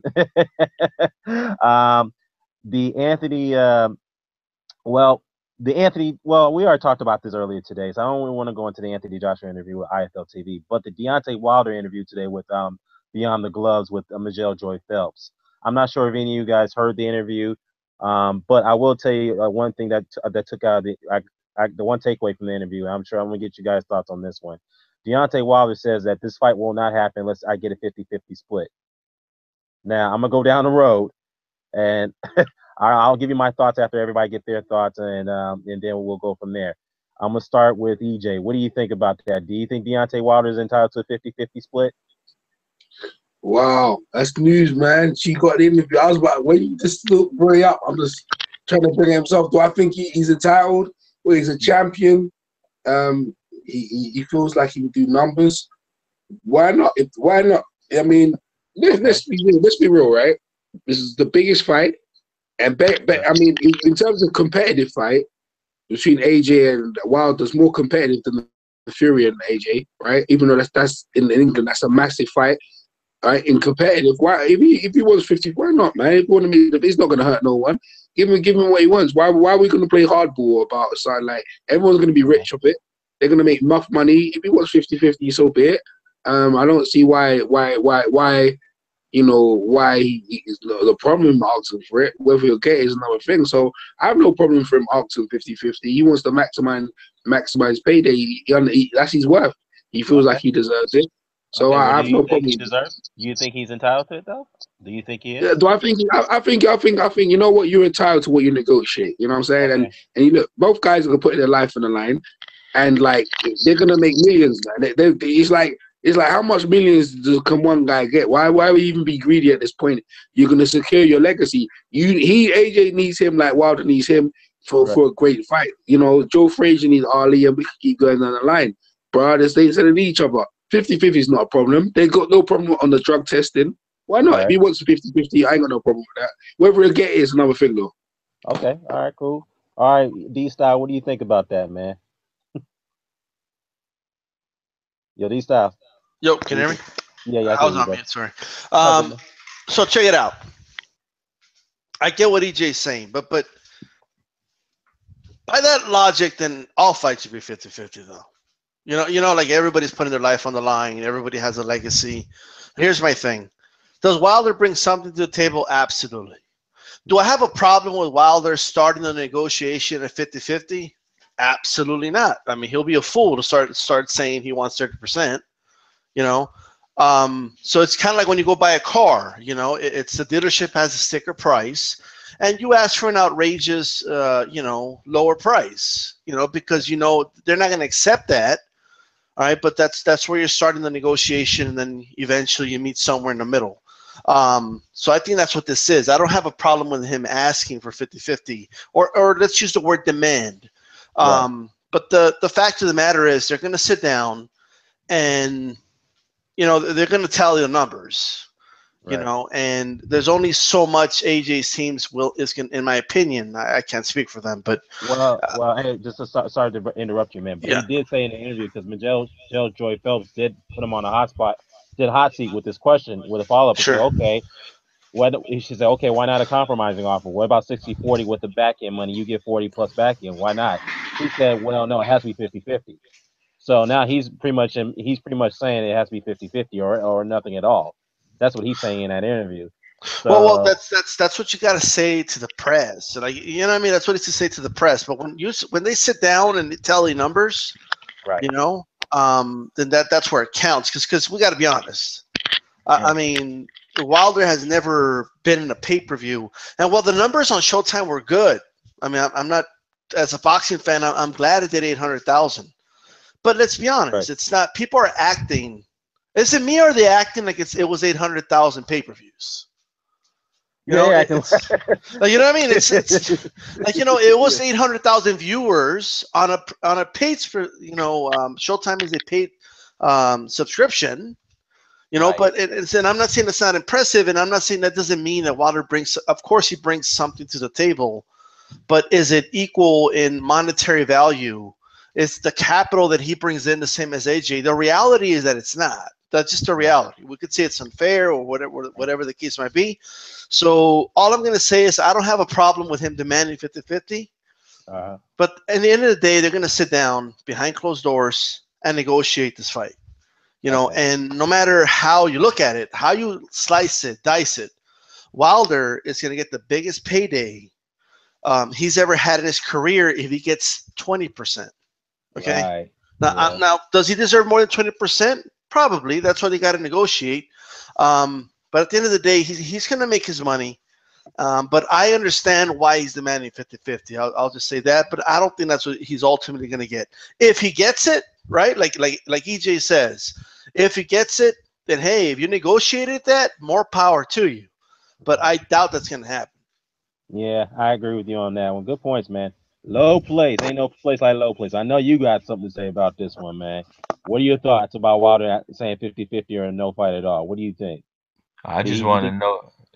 We Go ahead, man. I I'm sorry. already know he don't deserve no damn 50-50 split, and I don't even agree with the starting point there. Like, you talking all this shit, all this big talk, and all this I promise you, all this I swear, and then you go behind the scenes talking about 50-50. I mean, we already know that that's a non-fact. The biggest question to me is did he try to make it rhyme with something? Did he say I'm being nifty. When it come to my percent, I need 50. Did he try to do his rhymes again and shit? That's all I want to know. Or did he just be himself? Dude, that's how he talks, man. Stop You clowning the man for his rhymes, brother. Come on, man. I'm so witty. Me and 50. Like, this shit just got to stop, in my opinion. But all in all, this subject, it's just overblown to me. It's even worse to go there, to really go there. It's even worse than Canelo not Canelo. It's even worse than Golovkin being in a huge fight. Like, neither one ain't did shit. And the first time we see you get a fight that we want, we supposed to pay for it. Oh man, this shit just agitating, irritating, all them other things as well. So I can get the hype with Joshua, and yeah, you may have to pay for him. And but Wilder, man, this got to be he had the easiest road to a mega fight than anybody I ever seen my whole life. That's Really? just my opinion on it. What? Wait a minute. Hold on. Are you serious? You just said that? Easiest road to a mega fight. The easiest Yes. route to a mega fight. What? Well, I mean, okay. What about Golovkin? I mean, well, not exactly a mega fight. We got to Canelo. Golovkin didn't really have the. I Yeah, mean, that's a guy I just compared he him didn't to, have the but at toughest, least bro. Golovkin He didn't got have the toughest. I don't rate Danny Jacobs higher, but it's better than anything Wilder done. I mean, at least you do got a name like Kell Brook on there. I mean, man, this horrible. This boxing just going in an ugly direction, and you could tell it is because, like I just said, Golovkin done nothing. Biggest pay per Well, view of the year. well, Why do let's we have to pay for this shit? Why are we hype? What's up with this hype and not letting these guys go out here and put hands on people and garner what they? Let me I ask you ain't this. digging. Let me play devil's Ain't digging. advocate here. Let me play because I've been playing devil's advocate the entire day today. Let me ask you this. Would you say that AJ Anthony Joshua got the easiest route to a mega fight with Vladimir Klitschko? Well, the fact that he put hands on people at an early rate, Okay. and he got people behind him. He actually brought something to that mega event. Unlike Wilder's bringing to this event where he said, where if he would have went in there and said 50-50, you would have had to respect it because I think with like 15, 16 fights, he had people behind him. And it was like he was doing something at a rate that matters. Not only the opponents on there, at the rate of which you doing something matters as well. So I mean, but he did have a pretty easy road if you take the rate of which he did it out. Yes, he did. But you also got to put in context, under 20 fights, he went in there and put a world title around his waist and defended a few times, and then got that big mega fight with a guy that basically made the fight. You know, Klitschko told him, "Fight me now, or you're never gonna do it," and they done it.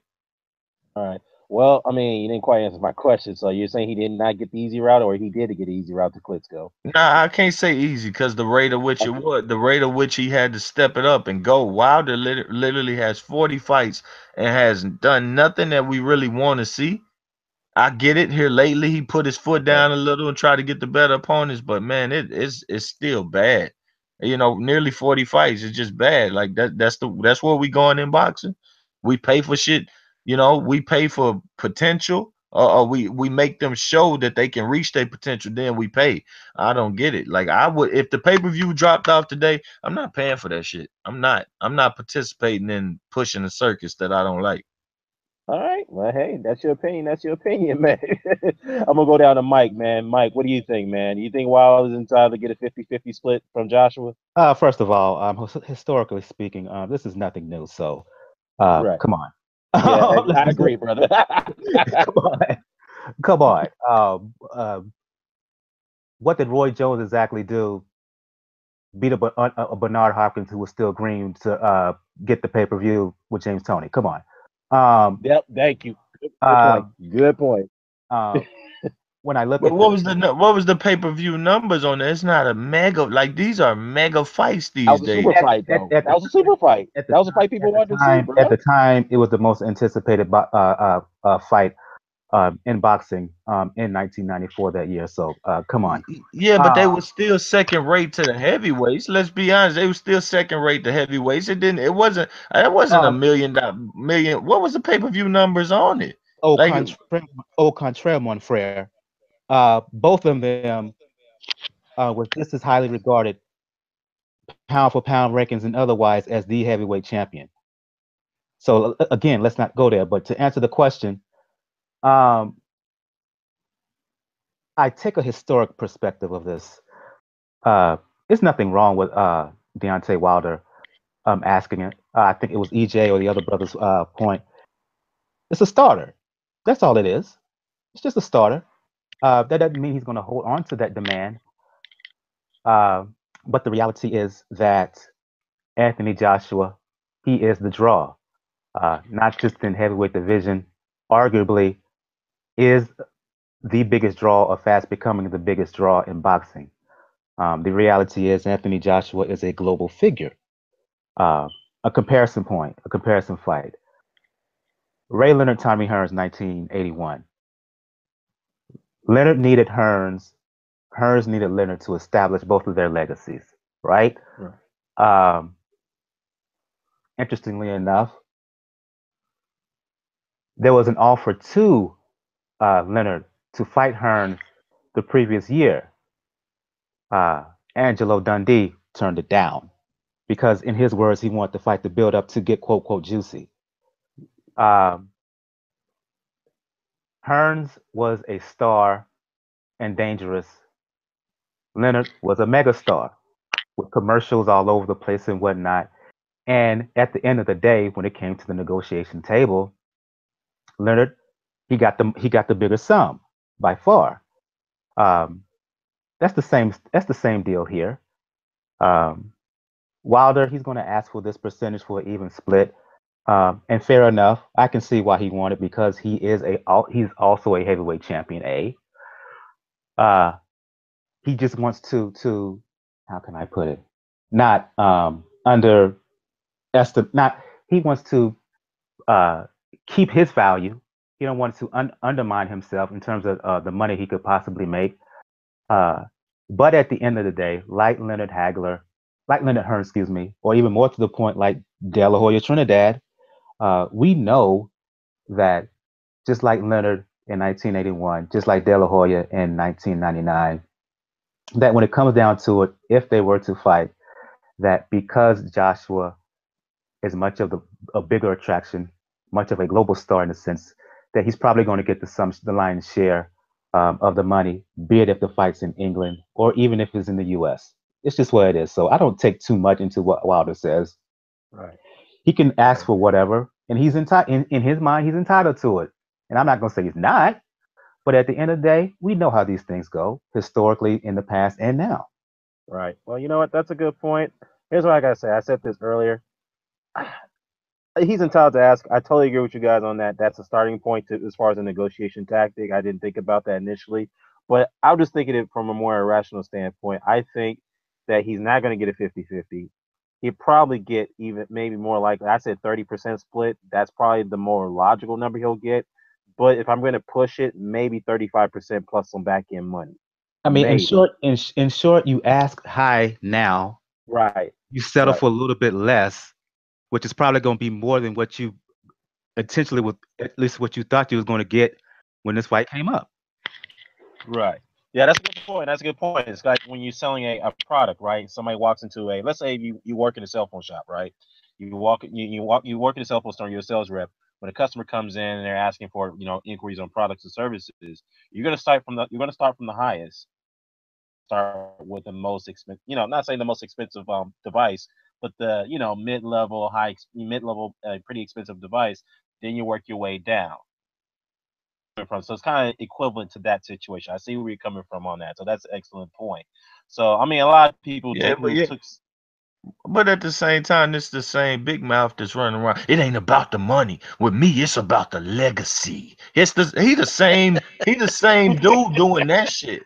But so we getting him all of this pat on his back and all of this leeway and freeway to do you. But this is what it is. I'm tired of him. I'm tired of him. Like, put your nail in the wall and hammer that shit and go. Because at the end of the day, this is taking over boxing. And like I said, it is so many more people out there that put more hands on so many more people than his ass and at a faster rate. And we sitting up here giving him million, billion, $1 trillion paydays and excuses. And this is what he should be. But we're taking into account what he said.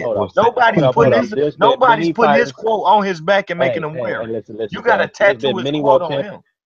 Scorsese, you taking it too literal. You know more. You know better than that. You know better than that. Yeah, exactly. Yeah, let me say this, Mike. There's been many world champions. He talked too much. He talked too much and don't put enough action down.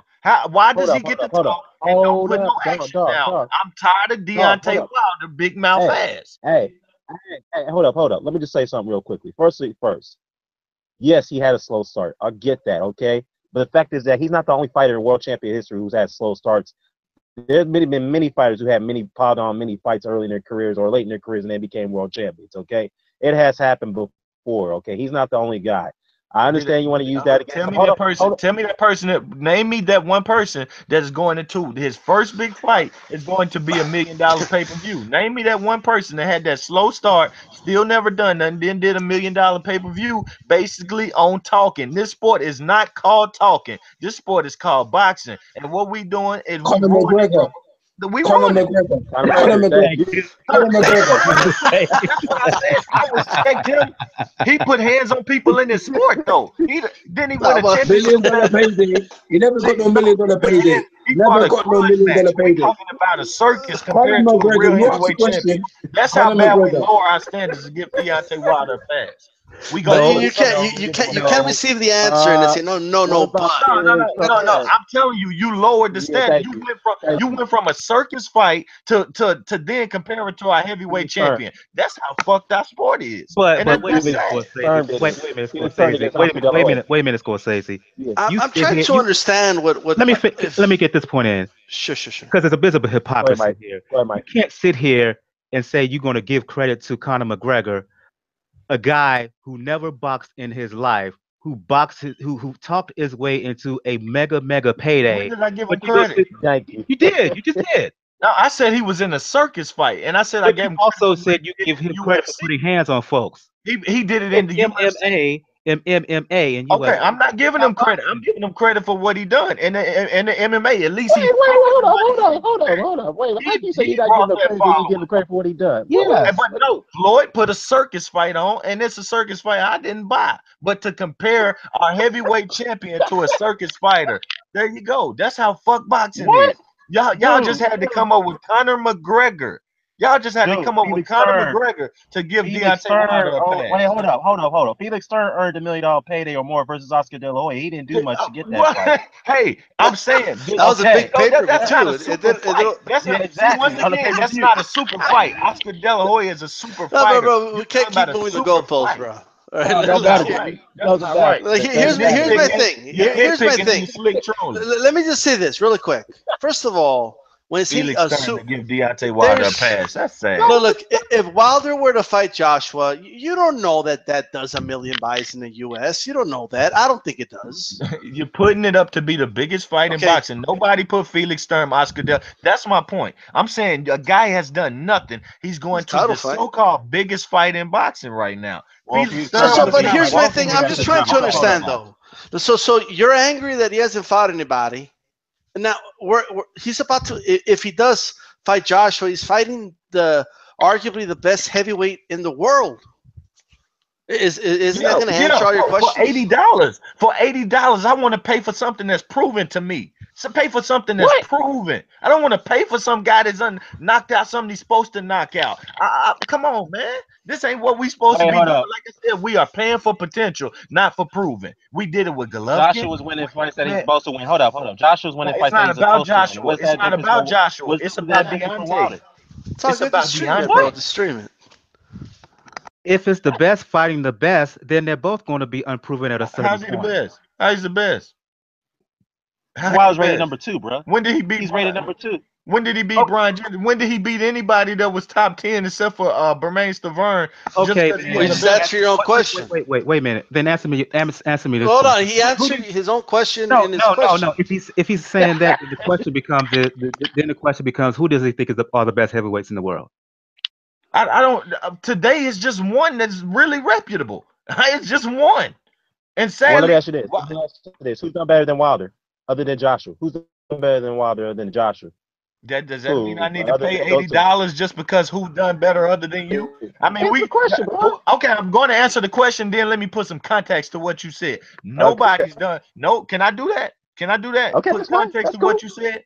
Nobody has done better than what Joshua has done except for Deontay Wilder. But at the same time, we can go to 140. Say who done better than Crawford, and then pick the number 2 guy, and then we get a 20-1 odds. You see what that doesn't do it for me.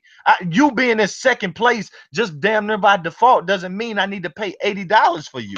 This shit is sad. This is what we pushing. How do I get there by default? What are you talking about? He won a world title and had some successful title defenses. What are you talking about? Hold on. I want to wrap my head around this question. Who's the best? Who's the best? When did he person ever to beat a top 10 guy except for Bermane-Stiverne? But like one person. One person. Well, I'm just saying. I know non-title. Don't we got non-titleists? No, but you can't because you answered your own question in your question. Hold on. So Povetkin's a non-titleist, but be more. No. I asked you, except that one person. You got one top 10 win and you a champion, and I gotta pay $80 for you. Is that what you want? Come on, bro. How many elite heavyweights do we have in 2017? Bermane-Stiverne gets you pay-per-view fights. No, bro. Y'all are arguing somebody trying to say. Wait, hold up. How do you know this is gonna be a pay-per-view fight in the U.S.? You don't know that. Come on, man. Stop playing with me. Stop playing with me. Stop playing. You don't know that. Stop playing. This ain't nothing but money. Stop playing. How do you know this is a pay-per-view fight in the U.S.? How do you know that? Oh my God! Really, bro? Really? I'm asking. How do you know? Really? It might be. It might be. Because we pay because we sit up here and hype it, and we pay $70 for potential instead of proving. That's why it's gonna be that. That, like I said, and I love Deontay Wilder. The thought of what he could be. Like I said, if I built the heavyweight, it may be him and Klitschko, and I'd teach it whatever I could. But at the end of the day, that doesn't make me want to go out my pocket and forget about the rest of my. Who does Wilder have to beat to get your approval? Well, it may have passed him by, but that's his fault. It may have passed him by. You want to say I've made this point before. 25 fights in, you didn't send no offers to Vitaly. You never got in the rankings and fought a Fury instead of letting Fury be the mandatory for Vlad, and then you get Vlad. You never done that. So you when things pass you by. Hold up. Stop right there. Stop right there. Stop right there. Stop right there. All right. So when Wilder came to the UK, he knocked out Audley Harrison. David Haye was supposed to fight Tyson Fury. He called out Fury. He called him out. David Haye pulled out of the bout, and Tyson Fury said, I want to fight Wilder on pay-per-view fight. And then Wilder says Wilder accepted. The only problem is Sky said Wilder didn't know enough about Wilder to put him on pay-per-view. That fight was gonna happen. So he was going to fight Tyson Fury then, and that's why they had that rivalry. If you see on Channel 5, there's a picture of them in the ring, and they were I remember the fight you're talking about. I remember what you're saying. Okay, all I'm saying so he was going to fight. He was going to fight him then. You should have been in those rankings, and you wouldn't. That's all you had to do, bro. You could have been mandated. He was going to. Your argument was he was going to fight Tyson Fury. I'm telling you, he was going to fight Tyson Fury. I'm telling you, he was going to fight Tyson Fury then. I'll tell you, he was going to fight Tyson Fury then. That's the argument to your thing. You said he wasn't trying to fight. He was. They said they weren't going to put on pay-per-view, and Tyson said, well, what's the point? And that fight never happened, but it could have happened there and then. And then he would have been tested early. So he was trying to get that fight. There you go. But that's not the point, EJ. Yeah, it is the point, because you said you weren't trying to test himself. No. And I'm telling you, he was.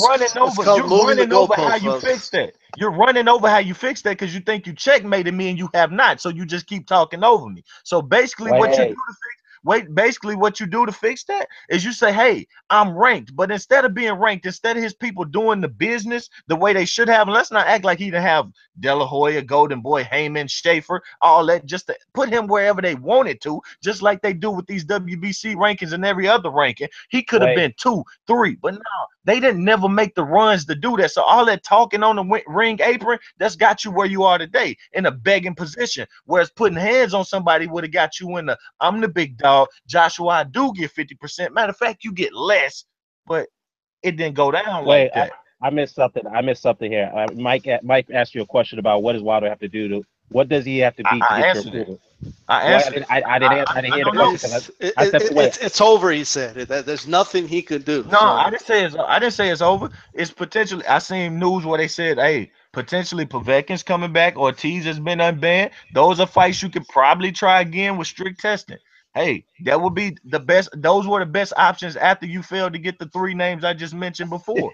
Something got to happen. Something got to happen, or he got to stop talking 50-50. And they don't. Okay. Let me say something real quick. I want to say something real quick. Why are we trying to reward Povetkin? Who keeps I'm not telling trying drugs to. I'm trying to get Wilder a body. That's what I'm trying to do. Get him a body. He's getting That's what Wilder Ortiz, need to be worried. But Not about the he'll get reward. Ortiz in It's March, bro. bodies. Dude, he'll probably get Ortiz in March. Just calm yeah, down, bro. Relax. Ortiz, There you but go. But why we rewarding Ortiz then? He cheated more than Povetkin had about What? No, stop. I gotta twice. stop you right there. Hold up. I gotta stop you right there. You was talking He's about been caught no, twice, no, no, right? no, no, no, no, no. Hold up. He's been caught twice. Hold up. In 2014, I'll give you that. Yeah, he was stupid. He should have taken anabolic steroids. Well, he But what fucked up happened? again. Did we get the Well, fight? yeah, but guess We can what? go through all the technicalities. I He will fucked give him. up. No, don't interrupt me, bro. I will give him the benefit of the doubt, and let me tell you why. Yes, he should have disclosed the blood medication, his prescription that he had was taken. He should have described it. I'm sorry. He should disclose that on the CPP application. I get that. But my problem is that the way the WBC handled it, Ortiz said, look, I made a mistake, but I wanted to prove my innocence. I'm going to take further testing to prove that I'm clean. They didn't want to do that, so they tried to reprimand him at a faster rate as possible, just like the WBA did in favor of Joshua and Hearn. So I don't want to get into that. And that's exactly what happened. Technicalities. No. I just want to say something really quick. Can I just say this really quick? Yeah, go ahead, D-Stock. Go ahead. I kind of disagree with you, Dan, man. Let me say why. So, why? Okay. You remember back in school when, they would announce to all the kids or they wouldn't announce anyway. Right. Well, I don't know. Maybe I had a fucked up school, so this is probably not everybody. Okay, but randomly the cops would show up with the dogs and sniff the lockers and shit. Right. Now, if we're all honest, if they announced it to all the students, the cops are going to come at 12 p.m. on Wednesday, nobody was going to take the drugs and put them in the lockers. Like, nobody's going to take the weed and do that. Right. Right. Now, but basically what's happening here is that Luis Ortiz got busted with something that he shouldn't have had in his locker, right? And then he wants to say, oh, no, well, just keep checking my locker from here on out, and I promise it'll be good, Okay.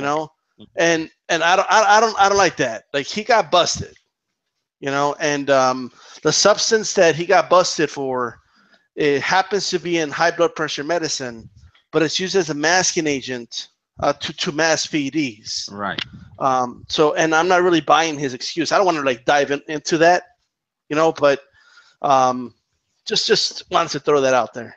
Yeah, I mean, look, let me just say this. It's a good point, but here's one thing I would say, though. He does have a prescription by his doctor. If it was a non-prescribed medication, I could see that argument where it's going. I get that. Yes, I'm not saying I'm saying it was a dumb thing for him to not put that on his application. I get that. But what I'm getting at is that the WBC has been giving a lot of some guys some leeway over the situation, like Luis Neri, for example, recently, when they allowed him to fight for the title when he failed the drug test before the fight. It took them 3 months to come up with a decision. They decided not to strip him. Francisco Vargas, the same thing. He failed a pre-drug test for a fight against Orlando Salido. They allowed him to go ahead and take the fight. So I'm looking for his consistency with the WBC. Because if they're going to quickly act on Ortiz, what they were trying to do, then why did they give those two other fighters the benefit of the doubt? That's all I'm looking for is consistency. If you're not going to do that, then you got to give Ortiz somewhat of a benefit of the doubt as well. That's all I'm saying. In this particular situation, and you have to when you give Povetkin, who's even more of a blatant cheat than Ortiz ever was, right? The benefits of the doubt. Right, exactly, man. But the thing I agree with that. I agree with that. And the thing is that yes, I think he was. I think I'll give him the benefit of the doubt in this particular situation, but not for 2014. I know that was the of course the anabolic stories. But since then, he's been randomly tested over the last few years. Isn't it fair to say that a second offense has to be judged differently than a first offense? I mean, it does in a way. I mean, at first when it first came out, I said, okay, man, you're being stupid. But then when I look at the facts and looked at what further was going on, and based off with the Luis Neri and the Francisco Vargas situation, I have to say, you know what, WBC, you got to be consistent here. If you're gonna give those two guys a slap on the wrist, then you got to do the same for Ortiz, because he was like, look, I have a prescribed medication. I know I didn't disclose that on my application. I'm sorry, I screwed up in that, but I'm willing to clear myself. I'm willing to go through a lot of tests. If you feel that I'm not able to clear the fight, then fine. I'll go through further testing to prove my case. That's what he said he was willing to do. As far as the Povetkin is concerned, Povetkin wasn't willing to do all that. What I mean by that is that he said that, well, I didn't take Meldelia after it was banned. Of course, we can't prove it. but yet his story was not being consistent because he passed 3 tests before he failed the fourth one. So how did the substance end up on his fourth try? That's a different situation, you know. So with Ortiz, yeah, I think he was just the way it was handled pretty badly. I mean, Ortiz has a So, whole other issue, though. I mean, he just got suspended for a year by the WBA. So, oh yeah, they quickly act on it. I mean, look, if you look at that resolution, the name Anthony Joshua and Eddie Hearn came up, or Anthony Joshua came up, and the reason why it came up in that resolution because before the drug test, Anthony Joshua was trying to get him removed as a mandatory because he was fighting for the WBC title. He felt he should have stayed as a mandatory if he's going to fight for that title. So to me, right there, it feels like they were working to get him out the way, regardless. I'm not trying to be a conspiracy theorist, but that's the way I look at it. Somebody brought something up good in the chat. They said Wilder should do pay-per-views over here in the States, and if you do get Ortiz, since his newfound popularity, 900,000, I think they should put that on pay-per-view for a test and see how many people really do watch Wilder. well, that might backfire though, because what if it just does like 100,000? You know, so yeah, well, at least we get the truth of what he really worth, though. Pay-per-view, regardless if he beats him, will you give Wilder credit for it? Why not? Well, why not? We're gonna assess the performance and we go from there. If he, no, like it's a yes or no, bro. Come on. No, it's not because you can win fights on some shit I don't agree with, and I'm gonna just okay. Let me rephrase that question. If Wilder wins, hands down, no excuses, yes, no bullshit. Sir. You damn right. That, like a good boxing fan I am. I just don't want to pay for his potential. I want to pay for his provenness. Okay, that's fine. I mean, if he beats Joshua, wouldn't he prove himself? Or is that, or am I missing something? Yeah, that would be proved, but my plan as a boxing fan and the way it's been, as I've seen, like I brought up the point, Sugar Ray Leonard had to beat Wilfredo Benitez for he could be looked at as something. He wasn't even making a pound for pound list after that win, until after that win. You know what I mean? And even after that, some people said he wasn't on the list. So you weren't paying for proving when he got in the ring with Tommy Hearns. You weren't paying for just yes, you were. potential. Yes, you were. Yes, you were. You're wrong. You're wrong. I mean, excuse me, you weren't paying for potential. You were paying for proving when he got in the ring with Tommy Hearns. And then you wanted to see a little bit more proving on top of that. Well, Wilder, it ain't been no Wilfredo Benitez. What's that? Joshua. Same thing with No, Joshua. we got a little bit of proof. We got a little bit of proving with Joshua. We got a lot of proving with Joshua. That performance ain't gonna be forgotten. Well, yeah, I agree with you on that. He proved himself against Vladimir Klitschko, but he still got wars to do because he's got a young career, man. There's a lot of top heavyweights that's there to fight. Yeah, because even when Leonard beat Benitez, there were still questions whether he was the best welterweight in the world.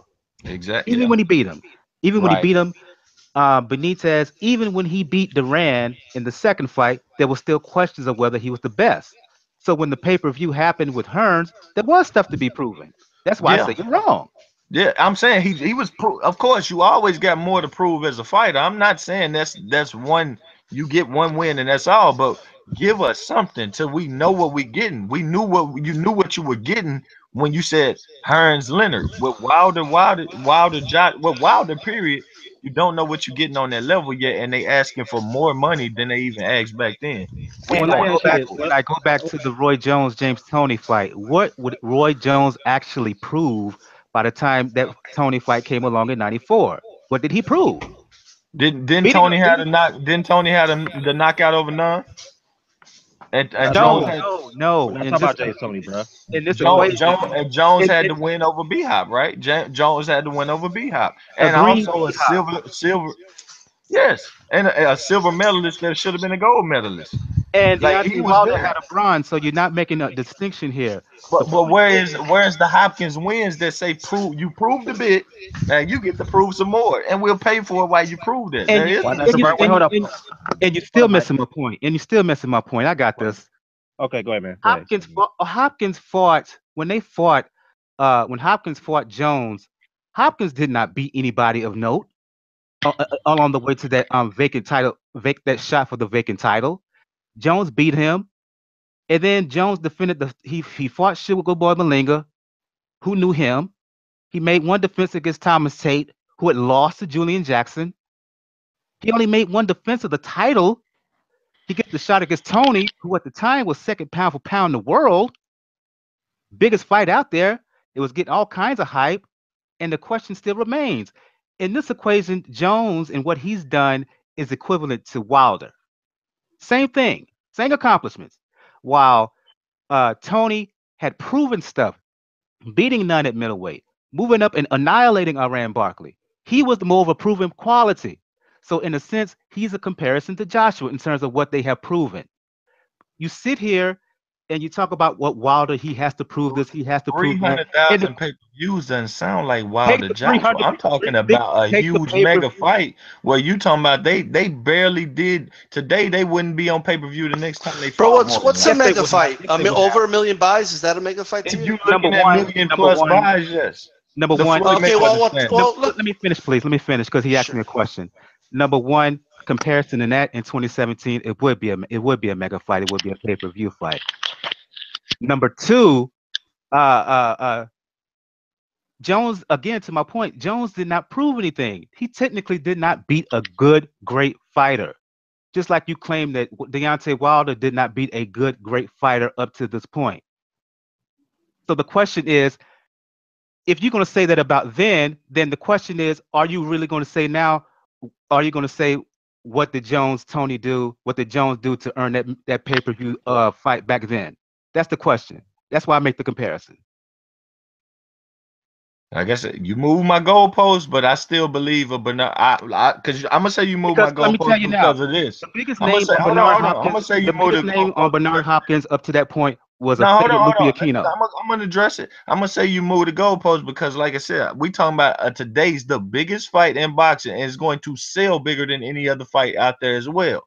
I don't believe that one sold more than any other fight out. That's what they planning with this one. Okay, and with Jones, you do have a better win than Bermain Stavern with Bernard Hopkins. That's just simple. And that's to the eye, that's to everything. And he looks better in the ring than Deontay Wilder has looked instead of getting his eye swole by Duapa, by getting beat for rounds, by what's my boy Gerald Washington, by getting knocked around the ring by Molina in front of his home state. You didn't have that with Roy Jones. And that's what I'm saying. Like, come on, man. Y'all nitpicking, but it's true. I'm got to accept it. Deontay Wilder had, if you look, the people going to sit back and they say, this is the worst guy that we ever put in the mega fight. When we look at, hey, what he does in the ring, only thing that's going to forgive him is he get the knockouts. And I guess knockouts sell. So that's potential. But at the same time, prove to me you can knock out the best. And then I'll be willing. Bernard Hopkins' resume up until the Roy Jones fight, the first time in '93, and the Bermain Stavern fight when he fought Wilder, not that great of a difference. And yet, at the same time, Jones with 12 with Hopkins, won say 8-4. Wilder with 12 rounds with Stavern, 8-4, or maybe even larger than that. Well, I'm gonna put it out there like so fighting for a vacant IBF. I'm gonna say a fight that was fighting for a vacant IBF that I give the credit to the recent vacant IBF. You had Tony Harrison versus Jared Swift Hurd in a matchup that all the hardcore fans was wild about, wanted to see that fight. It was probably that was even bigger for Hopkins Roy. This Wilder Stavern don't compare to either one of those bouts. No, they don't. They just don't. They said, do you want to see Wilder fighting the 6'1" heavyweight that he gonna punch in the face all day with a jab, or do you want to see Tony Harrison versus Jared Hurd or a young Beehive versus a young Roy? But you made the argument. Your initial argument was based on resume. No, my initial argument was based also. My initial argument was because I already knew that Roy Jones and James Toney, they didn't do over 500,000 buys. I already knew that. Yes, but they my did. initial argument, yes, they did 300,000 buys. My initial argument was simply this: in a super fight, what we talking about, Floyd Mayweather status, where they keeping the numbers, they telling you how many people came, they telling you how many people bought it. He would be the one. Him and Golovkin, they setting the trend, and it's bad for us as the fan. They said we put anybody in there, and y'all pay for that shit. That's basically what they doing. But that's a wrong head. You do know that's a wrong head comparison because Floyd pay-per-view just broke the mold in terms of any and everybody. So to compare that fight to anything today, that's a little bit unfair. That's what they try. That's what they trying to do with this. This is what they saying. This one is going to do. It's going to say this is the global star Joshua, and then this guy over here in the they basically trying to break them No, off. with all due They're not respect, trying to do hold 300 on. pounds. Hold on. Let me I gotta say just something. say Hold this. on. Let me just say this really quick. Go ahead, D-Style. Bro, I mean, I don't know what you don't get. He's just trying to make a point about one fighter that was perceived as more proven versus a fighter that really was not that proven, but it was still a fight. I'm just using history as a perspective. That's all. Right. That's fine, but you want it to be. Hold on. That's fine. My goalpost was moved though. Like you can use that. The goalpost is in the same spot. But here's my thing. There's no way we can give you a scenario that is 100% the same, but they're similar. Like, you know what I mean? Like, they're similar scenarios. Okay, that's so the one moving the goalpost is actually you. But I want to get to your point about the pay-per-view buys. First of all, there was never the first non-heavyweight fight to do over 1 million buys. Okay, was until 1999, De La Hoya versus Trinidad. Are you telling me that there was no super fights ever in the history of boxing before that fight? You can't judge that by pay-per-view buys, especially when a very small percentage of homes had pay-per-view availability. But that's what we're talking about. You can't compare that to today. It's not the same standard. We're talking about pay-per-view in the modern era. That's why I said him and Golovkin are two of the ones where they put in these major fights where they knew they were trying to make. They tried to make Canelo Golovkin the biggest fight of the year, and now what they're trying to do is make Joshua Wilder the biggest fight of the year. And you cannot deny this. 2 years running, we are paying for, sadly in Golovkin's case, 35 years old worth of potential, and now Wilder's case, potential. What is pay-per-view? I mean, what is pay? I mean, I guess it's individualized to what you're willing to pay for, but I'm just tired of them. People want to see our two undefeated heavyweight knockout artists fight. I mean, what are you talking about? This fight is exciting. It's the most exciting, anticipated fight on the planet. Heavyweights, undefeated, two people from two different countries. UK and America. Are you serious? I just don't and understand. You're complaining about technicalities, about what the guy's bringing. On his like, hey, you're as good. Hey, 1 minute. You talk, yeah. 1 minute. You're as good as your last fight, bro.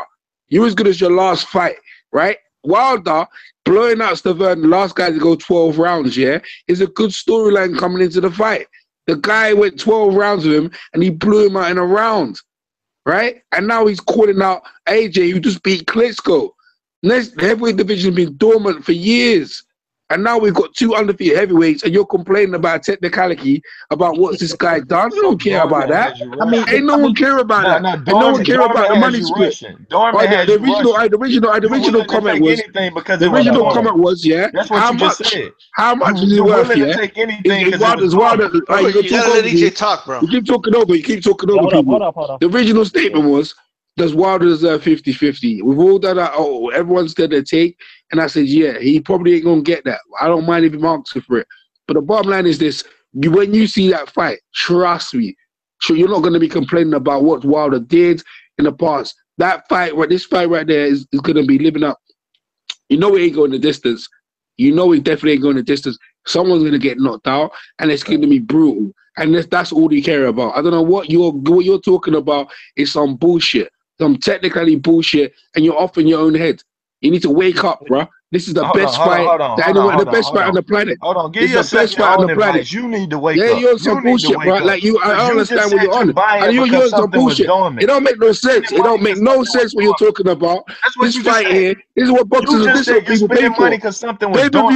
Pay-per-view. People want to see the fight.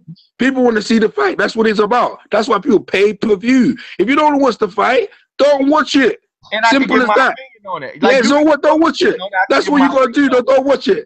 Don't even talk about it. Don't worry about it. Don't worry about it. It's not gonna hurt you. Simple as that. It's hurting you so much. UK plus USA, two undefeated fighters. They're knockout artists. What are you talking about? Like what? What are you talking about? What are you talking about? It don't make no sense, bro.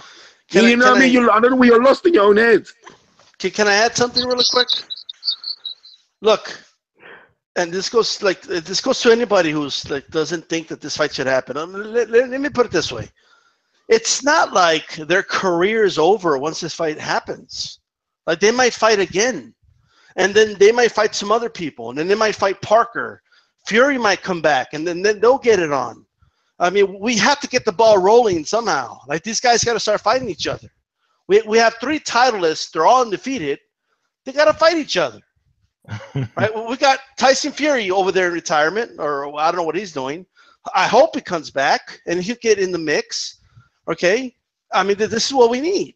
I mean if Wilder fights, let's say AJ, and then let's say he fights Fury, and then he fights Parker. Just hypothetically, let's say that were to happen. That'll settle everything. Then it'll settle all the questions you have. It'll settle all those things. Okay, the same for AJ. The same for any other heavyweight. All right. I mean, you could argue that. Well, what did Fury do? What stands out in his career before he got the shot against Klitschko? What did he do? You know, I'm gonna simply say he got in position to get that fight as a mandatory. He got there to get it. You didn't just talk and do nothing. Hold on, EJ. You went all through it. Hold on. You went all through it because you said you paid just because it was dormant, because the damn volcano ain't erupted in a while. So you paid just for it can erupt, whatever you just said. And I totally disagree with that because, like I said, we are putting in a foundation to say y'all make us pay for potential. Now, see, I can go to Peter Quill and Danny Jacobs. Peter Quill and they didn't make us pay pay-per-view for this, thank God, because we would have had to pay pay-per-view to see Peter Quillen make an amateur mistake that Deontay Wilder still makes in the ring.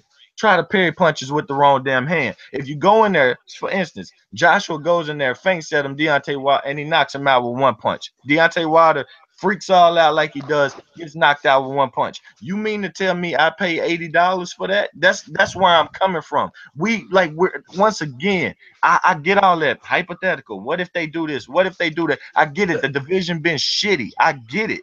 Fine, it ain't my fault. If Joshua knocks out Wilder in the first round, you're going to be the only person upset, bro. Like, no, it ain't that. Oh my God! Whoa.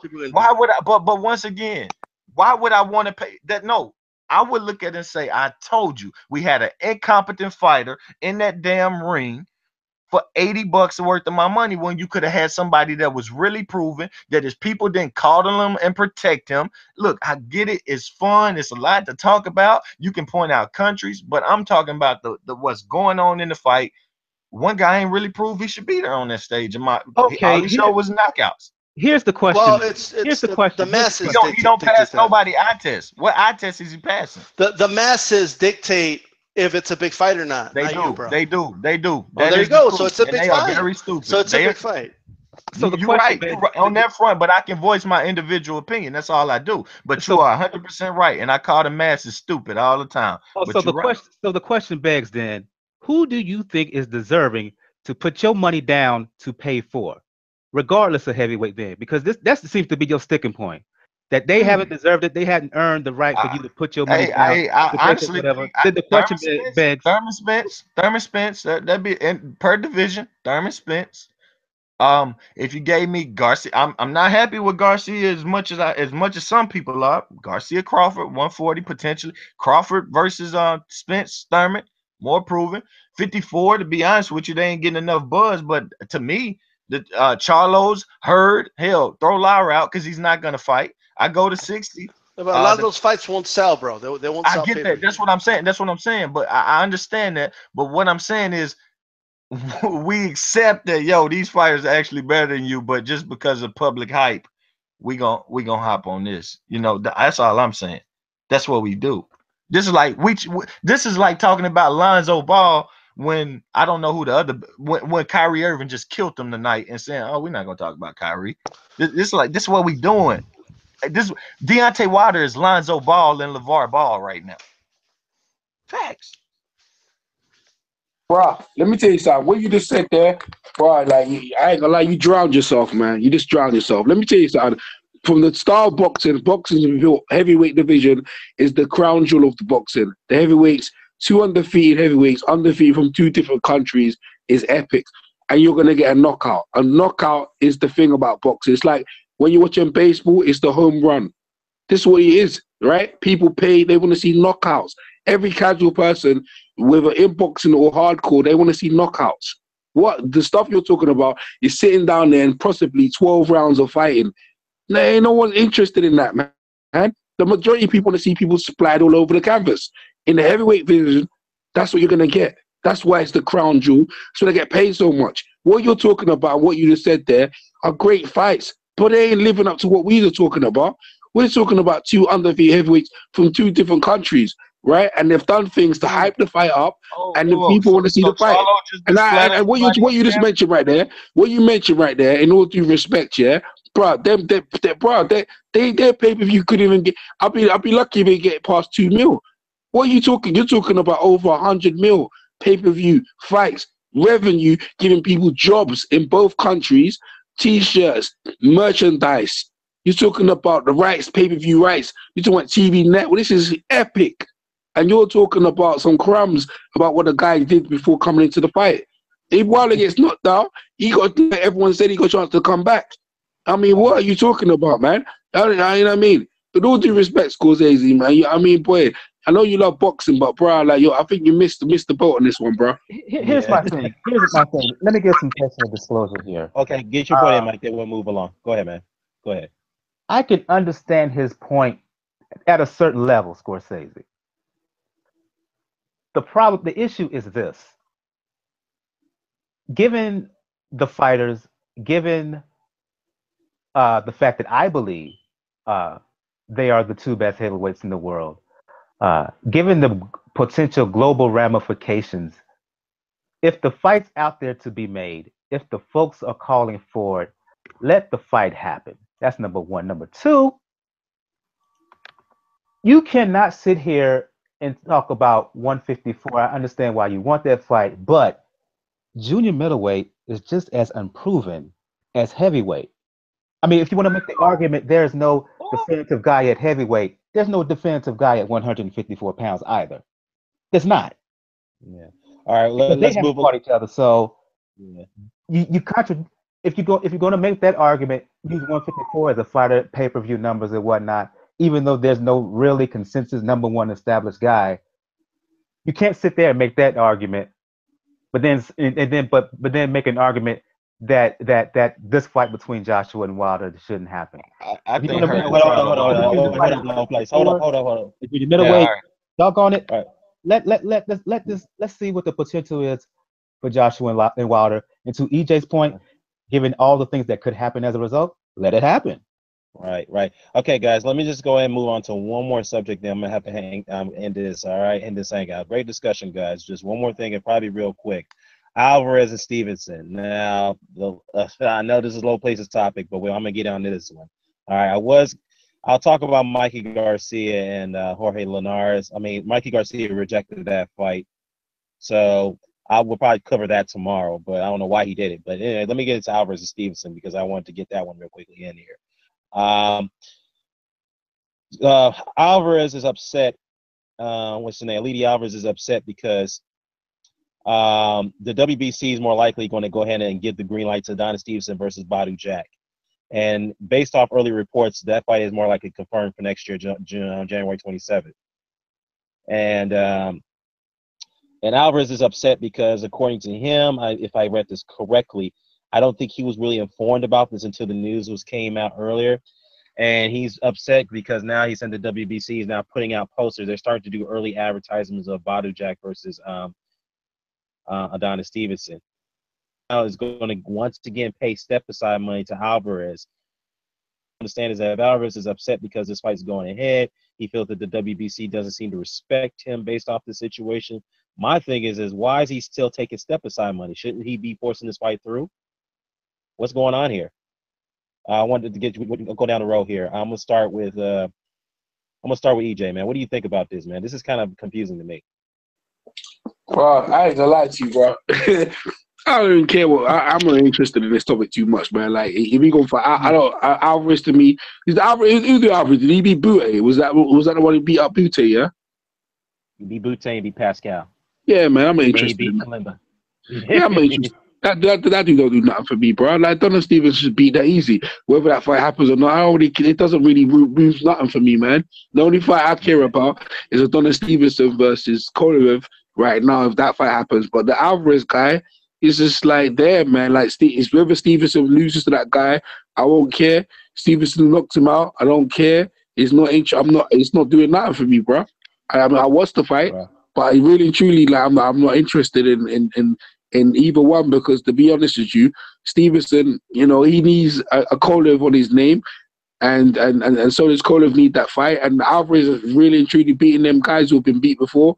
He's on a come up, but it's not. I'm more interested in is Beterbiev in that division? Nah, he's not. Is he in that division? Beterbiev? Is he in that division? Yeah. Is that's his division? Yes, And Beterbiev? Yes. That's what I want to see. That's what I'm interested in. Now you said Beterbiev versus Stevenson. Hey, I'm on that. That's why I'm interested. Or Beterbiev versus Alvarez for the winner to fight Stevenson. I'm more interested in that. But Alvarez, I'm not. I can't say I don't care about their negotiations or anything. Not really. That's my opinion. Right. Okay. Cool. And what about you, D-Style? All right, what's the situation exactly? Who's gonna get step aside money? Well, Alvarez is Don Stevens is going to pay out the Lady Alvarez step aside money for him to fight Badu Jack. And Alvarez is upset about the situation because he felt that he was not really properly communicated about the situation. He feels that the WBC is disrespecting him by advertising this fight before he can get into the situation. Is he officially a #1 contender? He is a mandatory, yeah. Well, the mandatory, so yeah. And nobody uses the word term #1 contender anymore, but the mandatory, fine. I'll say this. Then he doesn't have to take the step aside money. Exactly. I mean, that's why I don't understand. Why is he upset about this, and why is he still taking the step aside money? Well, he could just force the fight through. So I'm with EJ. Like, bro, like Alvarez, like get it together, bro. Like, he just beat John Pascal, right? He beat Pascal in that fight. Yeah, he did. If they have to give it to you, you could sue them. Like, I don't know if he knows that, but just do what you got to do, I don't understand it too, but I mean, I think that Yvonne Michelle's probably getting in his ear about the situation. That's what. But you know what though? I mean, in all honesty, if I would take the step aside money if I was guaranteed to fight next, I'll do that. That's a double payday, Right. and more time to prepare and another fight to study him in. So either way, it's whenever a fighter's offered step aside money, it's a win-win. I mean, either you do step aside and you get that money, right? Or you say no. I mean, it's really that simple. Yeah, that's a good point. Mike, what do you think about this, man? I don't know. Yeah, he could step aside. That doesn't mean he's going to get the fight. I mean, look how long he's been the mandatory up to this point. Alvarez, would I like to see Stevenson Badu Jack? Yeah, but Alvarez, he's been mandatory for how long now? What, a year plus, maybe 2 years? Almost 3 years now. Yeah, 3 years. Excuse me. Yeah. I mean, if he's really savvy, if he's really about it, stand on your square. To use a 5%er term, stand on your square. Pull up remains to Vern. Yeah, right. That's a simple good point, man.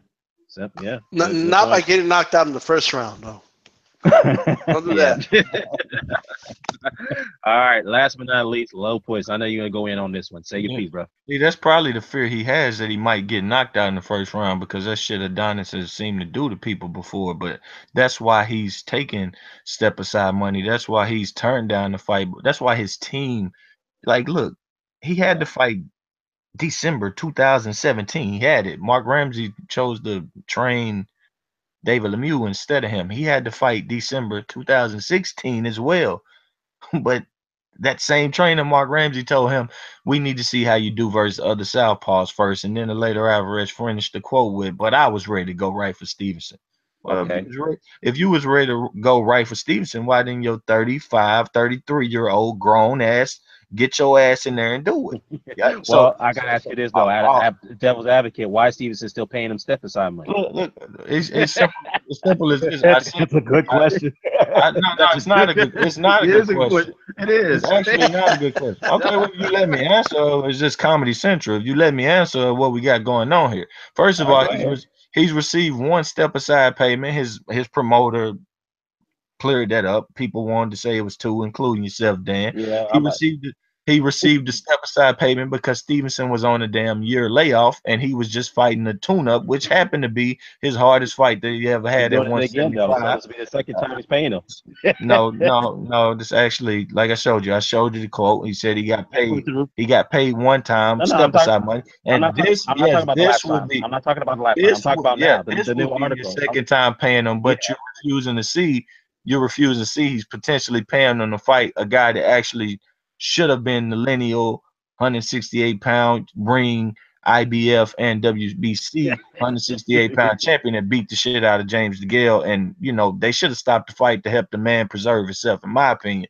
But whatever, like, he's supposed to get, you know, he's complaining. But like y'all said, if it's that big of a deal, you know, take that 150,000 that you've been offered, or you take that 500,000, step aside and let the bigger fight go ahead. But you got a decision to make. Either you're gonna be, like Mike said, stand on your damn square, or get labeled a square. Because I'm actually tired of him being this. You know, he kind of remind me. I'm gonna take it there. He remind me a little bit of Deontay Wilder. I was gonna make that video, but I'm not gonna explain all that. I might make that video still. In my opinion, the WBC should have moved. Anytime you take a step aside deal, anytime you even think about it, they ought to be saying, like the IBF, this is every belt body. Next man up. We don't play this wagering shit. We do it the Earl Spence way, the Erickson Lubin way, the what's the kid, the Luke Campbell way, the Bermain Stavern way. When you the mandatory, you step in there. And if you can't do it, you can't do it. But at the end of the day, ain't no wagering position. Next man up, get the hell on. So he should be happy that they even listening to his phone calls any damn more. Because in my opinion, he 100% vagina. That's just how I look at it. Okay, well, I'm going to end it there, but I got to say one thing, though. I do find it weird that Steve's is paying him another step aside money. So it's two sides of this whole situation. But like I said, man, we'll leave it there. Great discussion, guys. I'm glad you guys could come on. It's always a pleasure. EJ Boxing Live, D-Style Boxing, Mike from Pound for Pound Boxing Report. If you guys don't know who Mike from Pound for Pound Boxing Report, please check out his channel. He got some good stuff over there, man. And, of course, Low Place, as always. So thank you guys in the comment section for joining on. Blood Boxing, K Black Boxing. Shabransky. Oh, 68 in the comment section. What's going on, 68? Pesh K. Red Fox, as always, bro. MBT Boxing. K Black Blood Boxing. Suleiman in there, too. Olaf, my new subscriber, Olaf the Mighty. Shout out to you, man. Peanuts and Crackers. I think I got all you guys in here, man. 1224529, a female boxer fan. Glad to get her in here as well. Yeah, that's about it, man. So we out, guys. Thank you guys for tuning in. Until next time, we'll talk about the why Mikey Garcia turned down the Jorge Linares fight. We'll talk about that tomorrow. But anyways, we out, y'all.